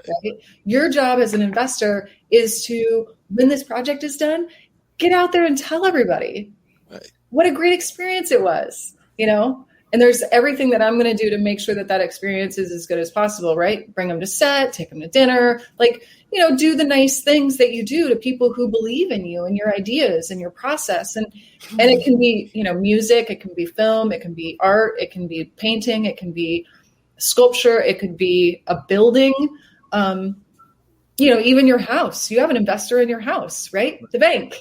Right. And the bank wants to be happy. And sometimes you go and you bring them cookies, and sometimes you just make your mortgage payment every month. But being able to really have that relationship with the people that support you, and it could be, through Patreon or through Kickstarter, but being able to really build upon those relationships and say, I'm here for you, right? To the investor, my job, I work for you. And I'll work for you because I want to keep all these people employed. I want to be able to make this art. I want to be able to impact at a broader level than we could each do individually. Oh, that makes a lot of sense. And I know another thing that we've talked about here on this platform and everything is the fact that a lot of times folks are also interested in what I call products, and whether that's product placement. And I don't know whether you have any in the film or not. I know that a friend of mine actually stuck one in his latest podcast and everything, and that was actually, he's going to see whether he can get any interest from a major soda or it's something, or a major drink. I'll just say that because, it was Monster. I'll just go ahead and tell you what it is. It's Monster. He's going to see whether Monster will actually come on board and everything. But definitely he was doing that. I know that definitely Brandon has a whole line of things that he's got, and he's actually helped me create a small line as well. So I've got like a cup and a T-shirt, and I know Brandon's got everything from like a pillow on down to, I think, keychains and things along that nature. And he's kind of the guy that does one of our travel show, our main travel show here on this network. But how important do you think it is to have products as part of what you do in terms of getting the word out about the film in general? So, I mean, does the Stairs have like some sort of stair horror or something? We don't have product placement, but we did. Remember I was talking earlier about you make 1,000 phone calls and sometimes you'll get a yes. Yes. So Columbia Sportswear, which is a company that is based here in the Pacific Northwest, big into hiking clothes, and it's a hiking horror movie. They stepped up and they really helped us out with a lot of our wardrobe, with a lot of our hiking gear. It was one of those phone calls like, well, who do I have to talk to get a yes or a no? And you make 1,000 phone calls and you hope that you get a yes. And in this particular instance, we did get a yes. There were quite a few different companies and locations and people that were like, you're doing this film. And another, a big piece of it, I don't want to say it's just phone calls, right? But my production partner, Drago, he's been in the film industry for 20 years. He's a stunt coordinator. And he's volunteered his time over the last 20 years to different independent projects that couldn't afford a stunt coordinator to make sure that their stunts were safe on set. So when it came time for him to direct his first film, The Stairs, all those people that he coordinated for, all those people that he donated time for, they're like, well, what can we do to help? Like, hey, we're looking for this. Oh, yeah, let me call up my friend. Oh, hey, we need, extra tables or chairs or, can you pick up Starbucks coffee in the morning, right? All those people, maybe they didn't have $1, but they had a car and they were going to go and pick up croissants for the, So it's really a team effort, and it's really being able to volunteer your time, to express your passion, and to, be able to be there for people when they need, because at some point that's going to come back. They'll be like, oh, it's your first film that you're directing. What can I do to help you? Yeah, that makes sense. I want to try, and I'm pretty sure Kara and David may have questions as well, but we're going to try one more time to see if we can get the Stairs teaser going, and hopefully the sound is going to cooperate this time and all of that. So we're going to see whether it's going to work as it does that whole little roundabout thing.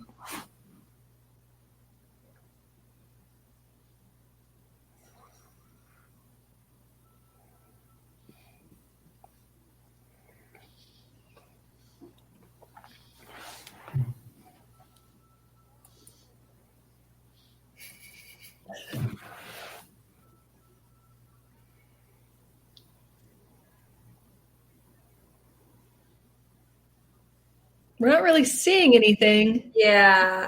Hold on a second. Okay. It's trying to have a moment of its own. Oh, I see what happened. That was one of those technical problems with StreamYard. Unfortunately, StreamYard was having one of its moments. So while I pull that up and everything, Kara, did you have any questions that you wanted to share or think about in terms of just the whole filmmaking community that definitely Amanda is a vital part of and all of that? Well, I love the fact that it is more involved than you just initially think. Of course, the normal person thinks, yeah, there are people who, do this and that, but to really listen to you talk about all the moving pieces and all the moving parts, I think it's great because it's when you have a passion in general, no matter what your passion is, for you, it's films, which sounds amazing. And,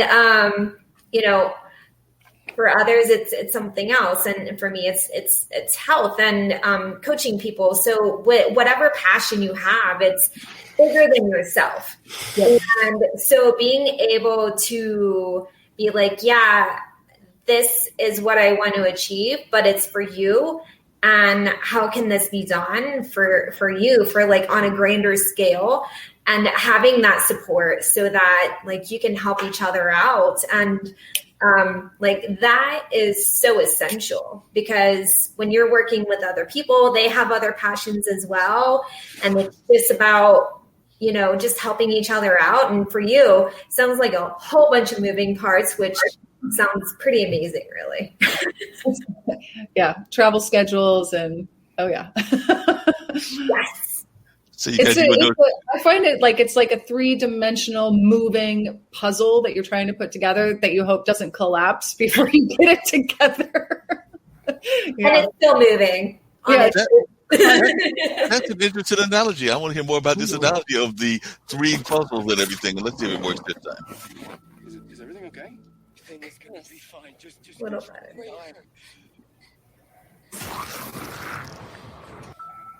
What did you see? You can tell me. I know what I saw, but I want to know what all of you saw.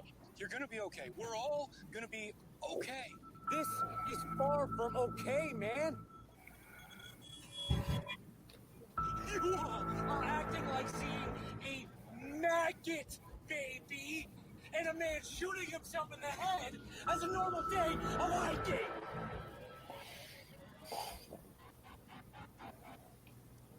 What are you, scared of some stairs in the woods?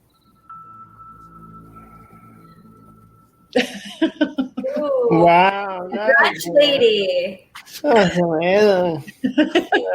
Yes, I am scared of some stairs in the woods because I don't know what there's in those stairs in the woods. And that's one of the things about horror movies that I've always been puzzled about. Because oftentimes, and this is just my thought on horror movies, and I'd love to hear all of y'all's thoughts because I've had this conversation with friends of mine.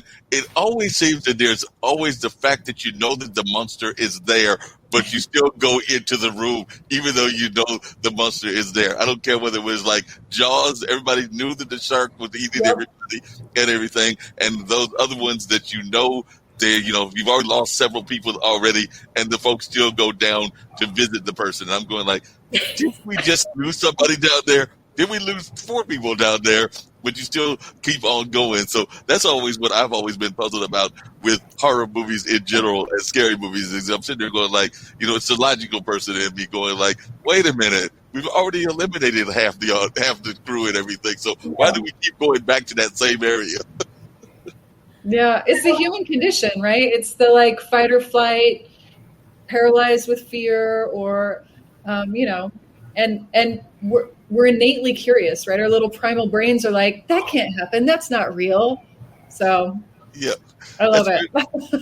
That's very much true. But you were using that analogy, and I'd love to hear you kind of go further into explanation about that, about the fact of it being like, this card that you're stacking up and you're hoping that they don't come crumbling down and all of that. So definitely explain that, because I'm thinking that there's so many things that you have to do as a producer. And some folks are probably thinking, all they got to do is just keep, like you said, that Excel spreadsheet and keep a couple of things on the notes, on the computer, on the laptop, whichever form of computer that you use or whatever.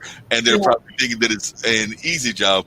I actually have some friends that are producers, including my friend who's been on this show before, Ronnie Warner, who's he did that film This Christmas. So I know that it is not an easy job. He was a producer and an actor, so he's actually mixed the jobs up and all of that. But I know that it's a very difficult job, but some people might think it's an incredibly easy job. So when folks tell you that it's an easy job, what do you say about that? Walk a mile in your shoes, right? Like, it's the producer, decides on the project, raises the money, hires everybody, pays everybody, tries to sell the project after it's completed, and then, tries to pay back their investors. And in the meantime, you maybe get some sleep. Making a movie, I feel like it's definitely a 3-dimensional puzzle that you're trying to solve, and it's fighting you the whole time. It changes every moment of every day, and you're just trying to figure out, you've got certain people for certain days, you've got trucks for certain days, you've got food at certain times, and the time, the timing of everything could be like, hey, there's lunch is ready in 15 minutes, and you still have 4 or 5 takes to get through before you can wrap everybody for lunch. So if you like solving problems and solving puzzles, then producing is for you. And what about the fact that, and some of the artists are this way and everything, but what about folks that are also a little bit, in my mind, creative people we don't really believe in sleep, because I sometimes will have friends that will call me and they'll be like, did you get there? Well, I've told Kara before, I've got certain friends that will ask me whether I've eaten breakfast or lunch or things of that nature. And then I've also got friends that will ask me as well, have you actually gone to sleep yet? Because sometimes we're so many with that creative mindset and everything along that line. And I don't even know, Amanda, whether you've got to juggle what your work is with your family. And if you have family, do they ever sit there going like, will you ever come and like join the family outings and things of that nature? Or how much of a work balance life kind of attitude do you have? Because I know I've even had conversations about how sometimes we have to get day jobs, and those day jobs interfere with what we want to do as creatives. But I imagine that even producers, even though y'all have the purse strings, y'all also have to work your regular job, whether that's accounting, whether that's being a business or whatever else. So how do you balance all of this together with family and everything else that might be in your life? Well, very carefully. There wasn't much balance during filming, because, during the process of filming it's tough. So on the stairs, we shot 2 weeks of days and then 2 weeks of nights. So the first week of days, I got 8 hours of sleep total. Wow. in the week. Yeah. And then the last 2 weeks of night shooting, I think our call times were like 4:30 or 5 o'clock at night. And then we'd wrap at 6 or 7 in the morning. And I'd go home and I'd take a shower and I'd have to do all the day stuff, right? The banks are open. The post office is open. Meetings are during the day. So I get to bed at about 2 in the afternoon to turn around and wake up for a 4:30 call time and be up all night. Wow. Yeah. So, during filming that doesn't happen, but once you're wrapped and everybody kind of goes home and you have all the pieces and you're trying to put it together, then you can get back more on a schedule of like, all right, I always take a week off afterwards and just sleep and do nothing and stay in my pajamas. But, the post-production process and prior to filming and after filming, it becomes more routine, right? You can actually get a night's sleep. You have meals at a certain time. Yeah. You're on Nancy Fry. See, filmmaking is not for the faint of heart. Yeah. It's like boot camp, going through the Navy SEAL process for a month. Wow. And Ahmed, one of the things I was going to ask you is, I'm trying to figure this out because if somebody's interested, is Wonder Dragon only doing its internal projects? Like I said, a lot of the projects are projects that y'all have a passion for. You definitely have your business partners and everything. And of course, y'all are trying to work as a team with everybody that's involved. Or do y'all ever look for outside projects? Because I do know that there are a number of film projects we've actually got, and I invited him to come on the show, but I think his schedule might have got busy. But one of our shows that we do regularly here is a show where they literally whiteboard ideas and things of that nature. And they do that every Sunday and all of that. Still talking upstream. So Zach Wiseman and a couple of other folks are very much involved in that project and everything. But I was just wondering, do y'all ever look for outside projects, or is it all stuff that is in the internal family? Nope. We're always on the lookout for a great script and a great project. And I've read, I don't know, over the last 6 months, COVID has changed a lot. I've read over 100 scripts, some of which I really like, some of which, could use some work. But we're always looking for the next project. And it's not, what we look for as a production company is different than what, Sony looks for, we look for specific things that we know that we're really good at and that we can do well. So yeah, I'm always on the lookout for exciting partners or script writers or even storytellers that maybe they don't have screenwriting experience, but they have a really great story. You know what? We can work with that. Okay. Well, I'll definitely have to tell Zach and Dylan, that's the two folks that are the primary people behind Talking Upstream that. But like I said, they have whiteboarded ideas and things of that nature. I actually kind of disrupted the system when they had me as a guest because for a minute there, they were doing their shows live on Sundays. Now they're pre-recording them. So when they pre-recorded them, usually they have two ideas. One is Dylan's idea and one is Zach's idea. And the person that's coming on the show is supposed to pick one of their ideas. I decided to blend the ideas together because that's just the kind of guy I am. I'm like, well, wait a minute. I don't think that you need to have just your idea or your idea. Let's figure out a way to blend the two ideas together. And I think that they worked up a script that actually worked the ideas, and it actually, in my mind, came out pretty well at everything. But I do know that they've got a number of things, everything from period pieces to a number of other kind of pieces. So I would definitely have to let them know about Wandering Dragon, and hopefully they can get in touch with y'all and hopefully find a way to get involved, because I do know that that's kind of the whole concept of Talking Upstream, is for them to create all of these different products. And it might be comic books, it might be TV series, it might be web episodes, it might be full movies or short movies, and then turn those into productions, as they say, picked up by somebody like a Wandering Dragon or picked up by a Netflix. They don't care who picks it up. They're just going to create hundreds of products, and hopefully somebody will pick up one of them. Yeah. No, I love hearing pitches. I've heard a ton of them, but I love it. I love being a part of that like early creative process. Yeah. What is one of the worst pitches that you've heard, in the sense of, and you don't have to say the name of the film, but just the sense of the concept, and one of the better pitches that you've heard? I'd love to hear like some ideas of what you've felt was a good pitch concept and something that you sat there going like, that's not going to work. And like I said, you don't have to name the filmmakers or even go into the name of the film, but if you can just give like an overview of what the plot points might have been. Well, first of all art is valid. Right. We, as a production company, we look for very specific things for our company.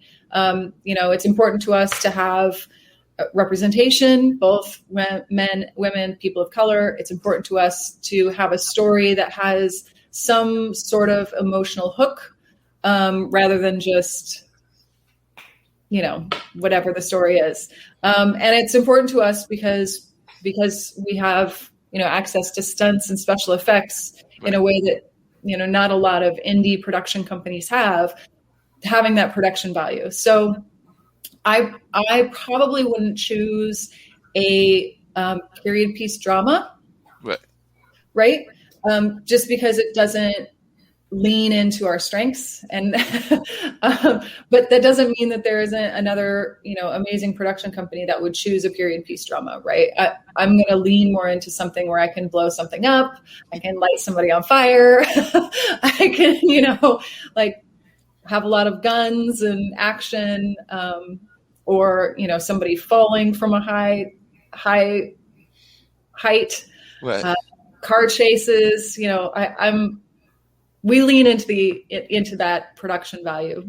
Okay. Yeah. So, like, no rom-coms for you, and there's like a high-speed chase or someone like falling. Not. I mean, you never know, right? And I would never say never, but at the moment, I would say that our production company, because Drago's really known for his stunt work and special effects work, that's what we lean into. And I have a great resource in him. I'm like, hey, can we blow this up in this film? And he's like, yeah, of course we can. So that sounds amazing. Sounds like a great thing. I want to just like watch. Yeah, it's pretty incredible. He's done fireworks, at the Space Needle and for the Seahawks. He's blown up a 40-foot yacht in a harbor. He's, he has over 1,000 body burns. Wow. Yeah. So, I try to lean into this production value that I can get really relatively inexpensive. Wow. Yeah, I can understand that. But like I said, I'm just getting over how many body burns he's got, and he's still sitting there walking around and everything. That's a whole lot of body burns. But I'm also always amazed by the way that pyrotechnics work anyway, because I know that we've been having here for the 4th of July and for a number of other things. Is COVID going to actually impact that industry? Because I'm imagining that the rules are going to change as well for pyrotechnics and all of that. Am I correct in thinking that? Because I'm thinking that's going to change a lot in that aspect of the entertainment industry also. Yeah, COVID has impacted the industry in ways in which we didn't foresee at all. Obviously there's the health piece, right? You have to make sure that everybody's masked. You have to make sure that there's hand sanitizer. You have to make sure that, there's somebody on set to make sure that all the rules are being followed. So the price of production goes up about 20%. Wow. With testing and with, because you have to test everybody all the time. You have to do contact tracing. And pyrotechnics is, so specialized, and there's so many people that have to be in a small space. Mm-hmm. It's really hard to have your 6 feet social distance, even if you are masked, even if you are, getting tested. So it's, COVID's affected everything.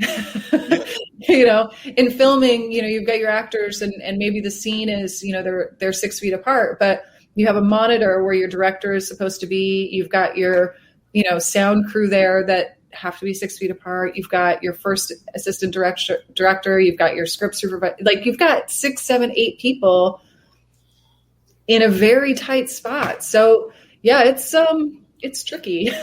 It sounds like it's tricky, and I'm imagining that's made your job even more difficult as well, because like you said, I know even at the Carolina Theater and even at some other venues that I'm aware of, they've had to do some they've had to incorporate things that are part of COVID protocol. So whether that's getting the temperature checks, whether that's getting the whole kind of ways to make sure that people are actually having what they need, whether that's the mask, whether that's the hand sanitizers. So I'm imagining, like you just said, that it's probably, you just said it's added 20%, and I could even see in some places where it could even be more than that and everything. And of course, we've also seen where it's limited what you can do in the sense of the size and everything. Like I know that they just, the Super Bowl is going to be in not this Sunday, but the Sunday after, and there's going to be a whole lot less people there in Tampa than there usually would be at a Super Bowl, even though they're going to have a number of frontline workers that they've given tickets to and some other folks, but it's still going to be a lot less. And I've even remember watching a news report where they were talking about how they were literally going to have to almost get people get the ticket and get almost like a on-the-spot test to make sure that you didn't have COVID as you went into the venue. And of course, having even less people in whatever the venue was. But it sounds like they're going to use some modern tech in order to make this happen, which I'm imagining that since it's new, is also going to be expensive. So I'm thinking that there's going to be a lot of these other costs that you're also going to have to add into what you're doing as well. So are you already seeing that, where you're seeing new costs that you were not having before in your newer works and everything?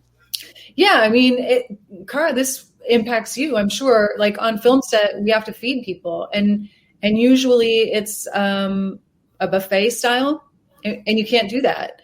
You have to do individually packaged. You can't eat together anymore, at a big long table. Everybody eats in their cars or outside or separately. So, it impacts a lot. I mean, you would even see it today, right? You watch any of the sort of nighttime television, right. Jimmy Kimmel or Stephen Colbert, they're 6 feet apart. There's no crowd. It's one person. Most of the stuff is being done on Zoom, and right. But necessity is the mother of invention, right? So how often are we going to have to travel to do interviews now? Right.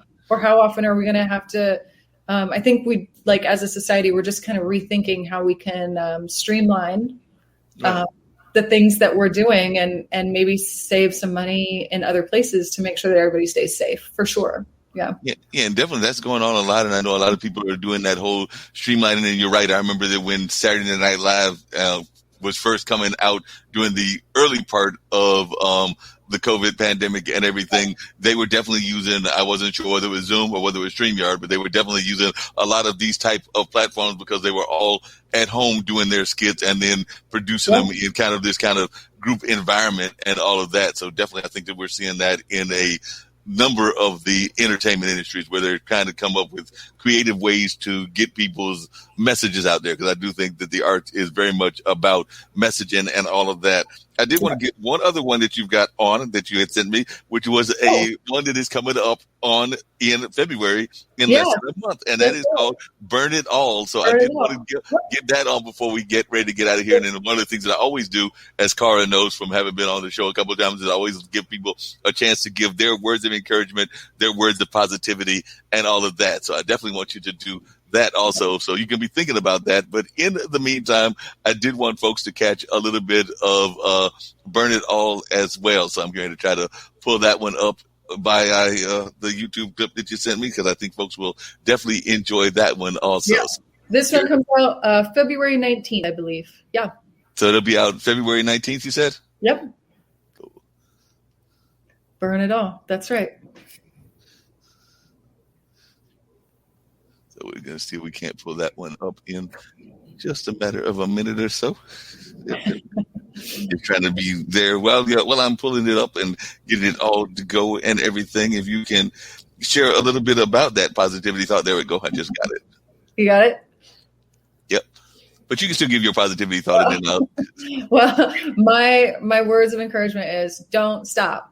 No matter what anybody tells you, just keep going. Even if you're on your knees and crawling, just don't stop, because, the mountain is high and the best view is always at the top. So don't stop.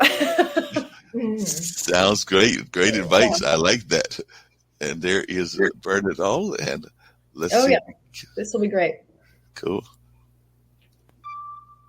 I think you might have my mom over there. She might already be dead. Your mom's probably already cremated by now anyway. Pick up the ashes.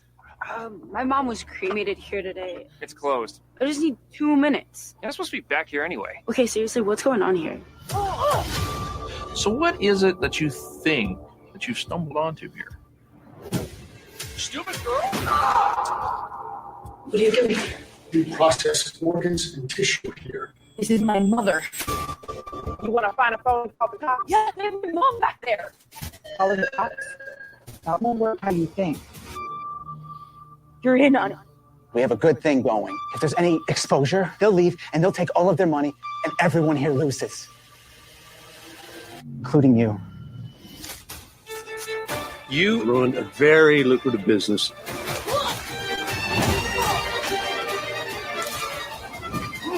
You have no idea what you're walking into. There's always more men.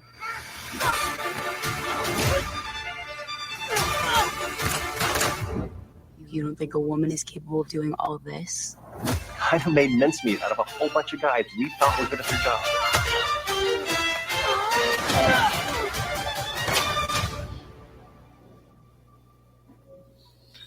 Wow. Yeah. That was deep. I think I've seen it. That's awesome. Yeah, that was very amazing. I can't wait to see that one come out. And like you said, that'll be out in February as well, so folks can get a chance to see that.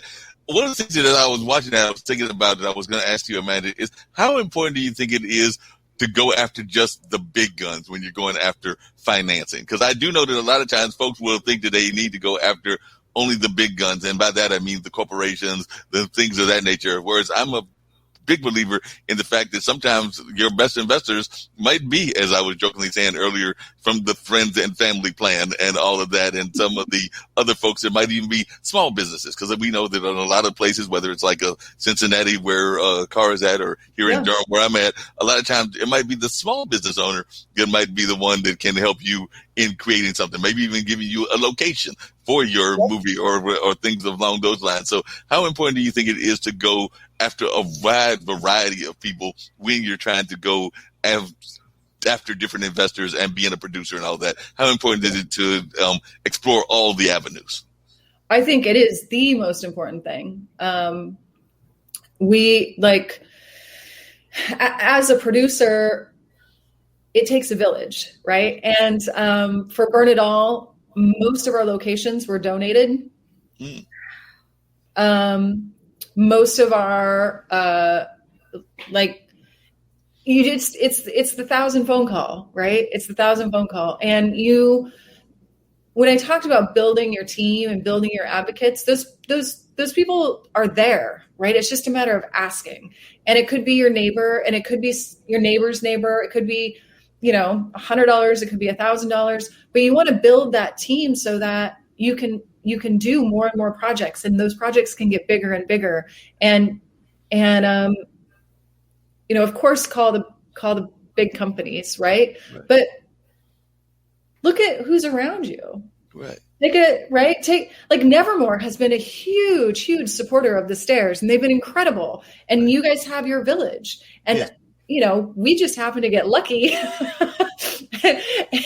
it was one of those 1,000 phone calls. So don't be afraid of no. Right. Keep making phone calls and build your little village, because it takes everybody. It takes everybody.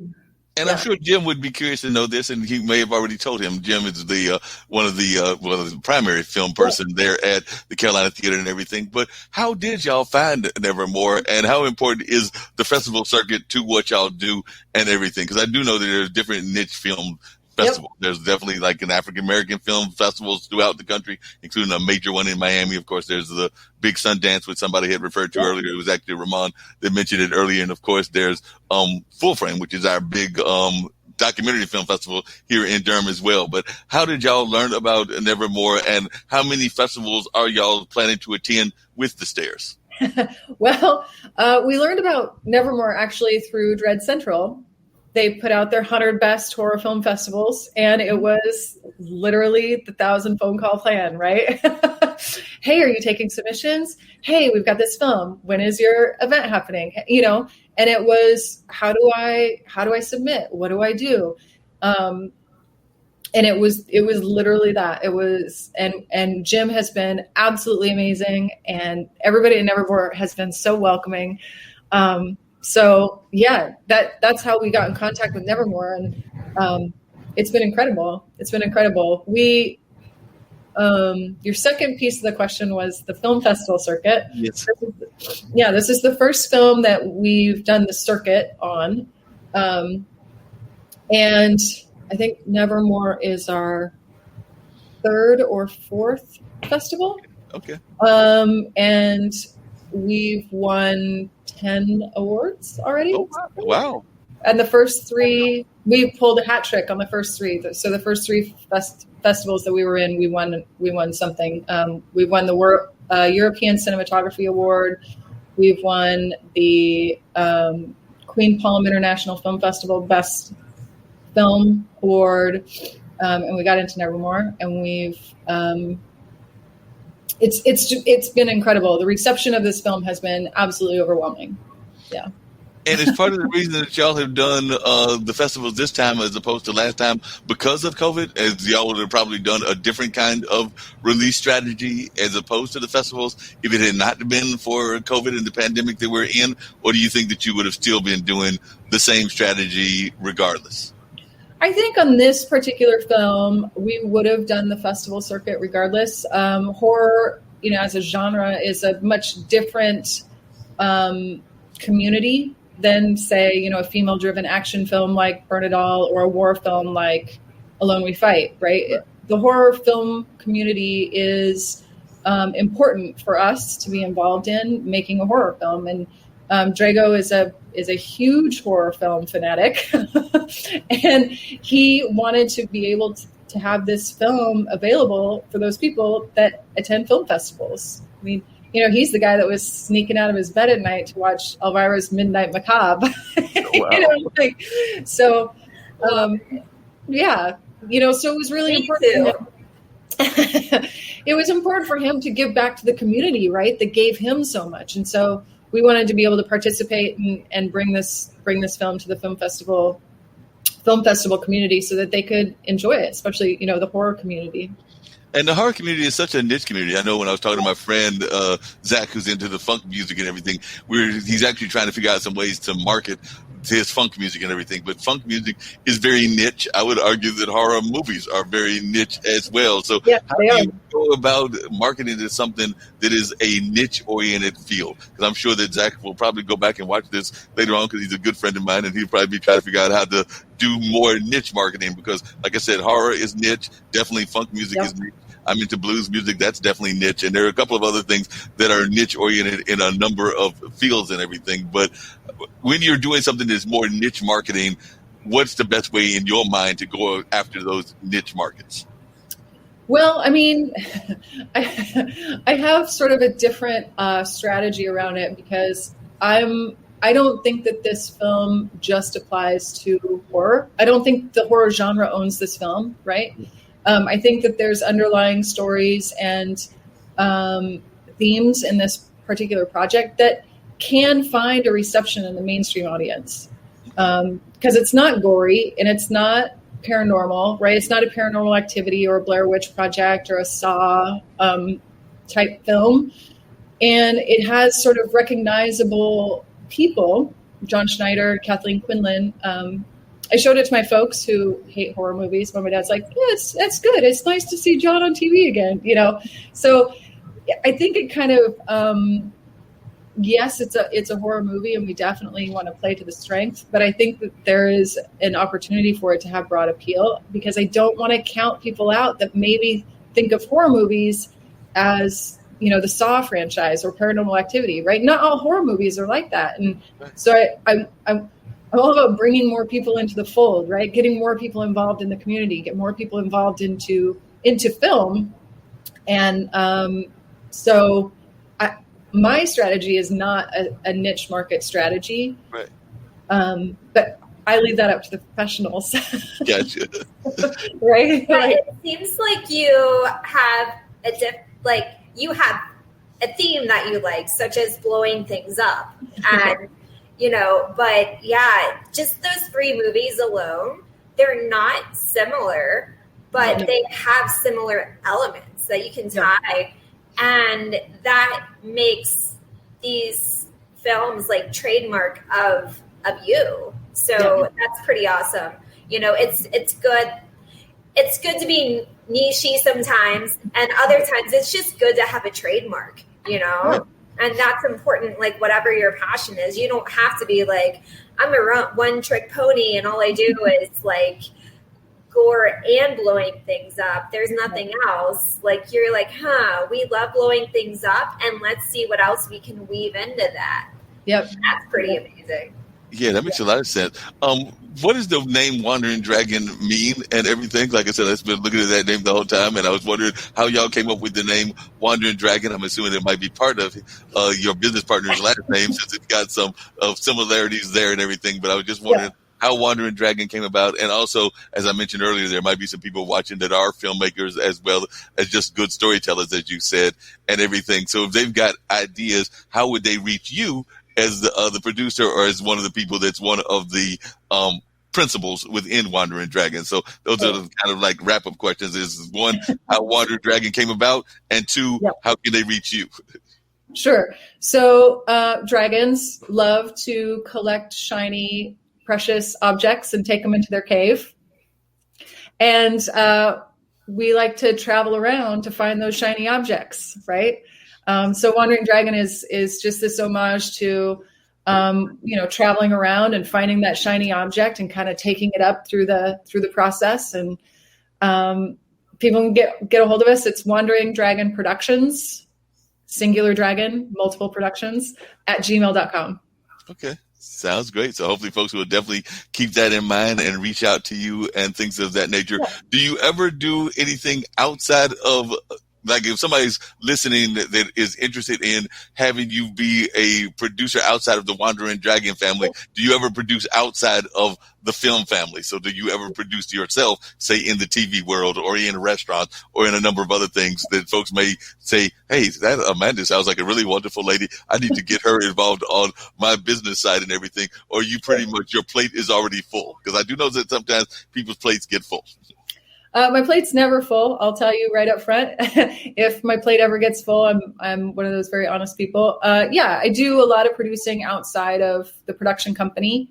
I used to have a community center where I used to own a community center. So producing events, live events, music events, dance events, every kind of event. I did that for a few years. And so, if there's anything that needs to be produced, any sort of budget that needs to be looked over, any kind of outside experience, hey, I'm thinking of doing this. Yeah, absolutely. Reach out. I'm more than happy to help. That's my job. Help other people go past where I'm going. Yeah. It sounds like an amazing job, and it sounds like a great job that more people need to be having in the world. But I love your attitude about it, because definitely it seems like you're more open, and I know some other people that are more closed-oriented in the ways that they treat their jobs and everything, but it does seem like you've got a very open attitude and things of that nature. And I definitely also love your attitude about art, both you and Kara, because I was having this conversation with a past guest and everything, and we were talking about the nature of art and all of that, because I do sometimes think that people think that art is overly like that they don't understand that art can be a lot of different things, and there are a lot of things that people may not even think of as art that are art. Because I know I had this gentleman Calvin Brett on, and he was showing some pieces of what some people might think of as trash, but it was found art, and it actually made a great art piece. And we were having a whole conversation about Andy Warhol, because everybody remembers that famous Campbell soup that it became that great historical piece of art. And some people would be like, I see that every time I go to the grocery store. How's that an art? But Andy made it an art piece, and it seems to me that a lot of the people that are in your team also have that attitude that art is in the eye of the beholder, as you earlier said, and everything. Yeah. It's, I mean, you know, it's important to us. It's one of the pillars of why we created the business was, listen, we're going to kick the door open, and we're going to get as many people through the door as possible before that door shuts again. You know, and hey, finance is art. Budgeting is art. He's squeezing, you know, blood out of a turnip. That's art. So, yeah. No, financing is definitely art. It's an art form that I have yet to master. Actually, that's one of the things that I know. And then this will be like kind of my final wrap-up thoughts, and I'd love to hear if y'all have any final ones. But definitely that's one of the things that I've run across, because even in my own life, I know that I am not the master of budgeting and things of that nature, my own. And even though I'm in my late 50s, my own younger brother, who's 7 years younger, as well as my parents, who are much older, will sometimes look at me and be like, you are still in some serious debt, and you are still having some other issues going on, and you're also not getting paid enough for some of the things that you're doing. Because I do think that sometimes we get into this habit of wanting to be very supportive of different people that we are involved with and things of that nature, and we sometimes get suckered into doing things for free. So I also sometimes have to understand my own worth and actually get paid for the different things that I do and all of that, because I do think that sometimes we can't let ourselves to come back to my friend Ray Pascal and everything, in one of his Pascalisms, we let ourselves get brain drained and let folks actually exploit us in ways that we don't need to be exploited. And I definitely see that in the artistic community. And I'm sure you've even seen that as a producer, where you've had to call out some of your filmmakers, some of your musicians that are involved in the films, as well as some of the other people. Even when you had the community center, you probably had to tell your dancers that if you're going to do a show, I'm going to pay you and everything. I'm not going to be doing it and not giving you at least some sort of reward of some sort or another. But I do think that too often we don't give our artists the due respects that they deserve. But that's kind of my thoughts, but I'd love to hear yours, and if you got any other final thoughts. No, I just, you know, it takes a village, right? We're not just an island, and you might have a goal, but you want to get to that goal, then you stay singularly focused on that goal, and you get your people around you, and you don't stop. You know, don't stop. And there's people that will help you. All you have to do is reach out. Definitely. Kara, you got any final thoughts? I was glad that you were able to pop in and join the conversation after I invited you, along with the Gwen and a number of other folks as well. So you got any final thoughts that you want to share before I get ready to bounce on over to Mullins? And then I got to do another one as well. By the way, Amanda, I must be like slightly crazy on Mondays, because I do 3 podcasts on Mondays. I do 2 of these streaming ones, and then I turn around and do an audio one from 7 to 9. So now Monday is kind of like my crazy day, and I do all of this while also sometimes trying to go to one of my day jobs, which I left early today so that I could come and prepare for this. So definitely. Well, I stayed on because I was like, I just want to hear you talk. I don't know what input I can have, but I'm just going to listen. So thank you. But, you know, I agree with you, Amanda. Like, just, you know, really stand firm on your passions, and like, don't give up. If you're passionate about it, don't give up. That is a piece of you. That is your identity. Don't give it up. But don't be so tunnel vision that you get lost in it. You have to be creative too. And it sounds like the three of us, we know how to get creative and, you know, like you said, get blood out of the turnip. And so that is super important too. Sometimes you just have to MacGyver through life, you know, to get to what you need to get to. And that is, you just have to just stay strong and know that it's going to be a weird ride, but it's going to be worth it. Yeah, definitely. And the last thing I'm going to say before we get ready to hit the theme and everything is definitely go to the Carolina Theater website. And there you can get the tickets because Jim has already told me that we've gone live. So definitely they can get tickets by going to the Carolina Theater website, and hopefully they can get tickets. And actually you can even watch some as well, Kara, because even though it's in North Carolina, as I remember, I think Ohio is in our geolocation because they do that geo-marketing location kind of thing. So you can actually watch the shows as well. So there are a number of great movies and everything. So definitely go check out the Carolina Theater website and Carolina Theater at Durham. And if you type up or do a Google search for Carolina Theater at Durham, you will see that the website is there. And of course, the great movies, including The Stairs, are there. And I'm looking forward to seeing the entire movie. And I'm also going to try to find out a way to see those other two movies as well. Maybe Amanda will be kind and slip me a version, a full version or something like that. But I'll see what I can do. Yeah. All right. Sounds great. But I do appreciate you being on, Amanda. You were an amazing guest. Thank you. Thank you so much. Bye.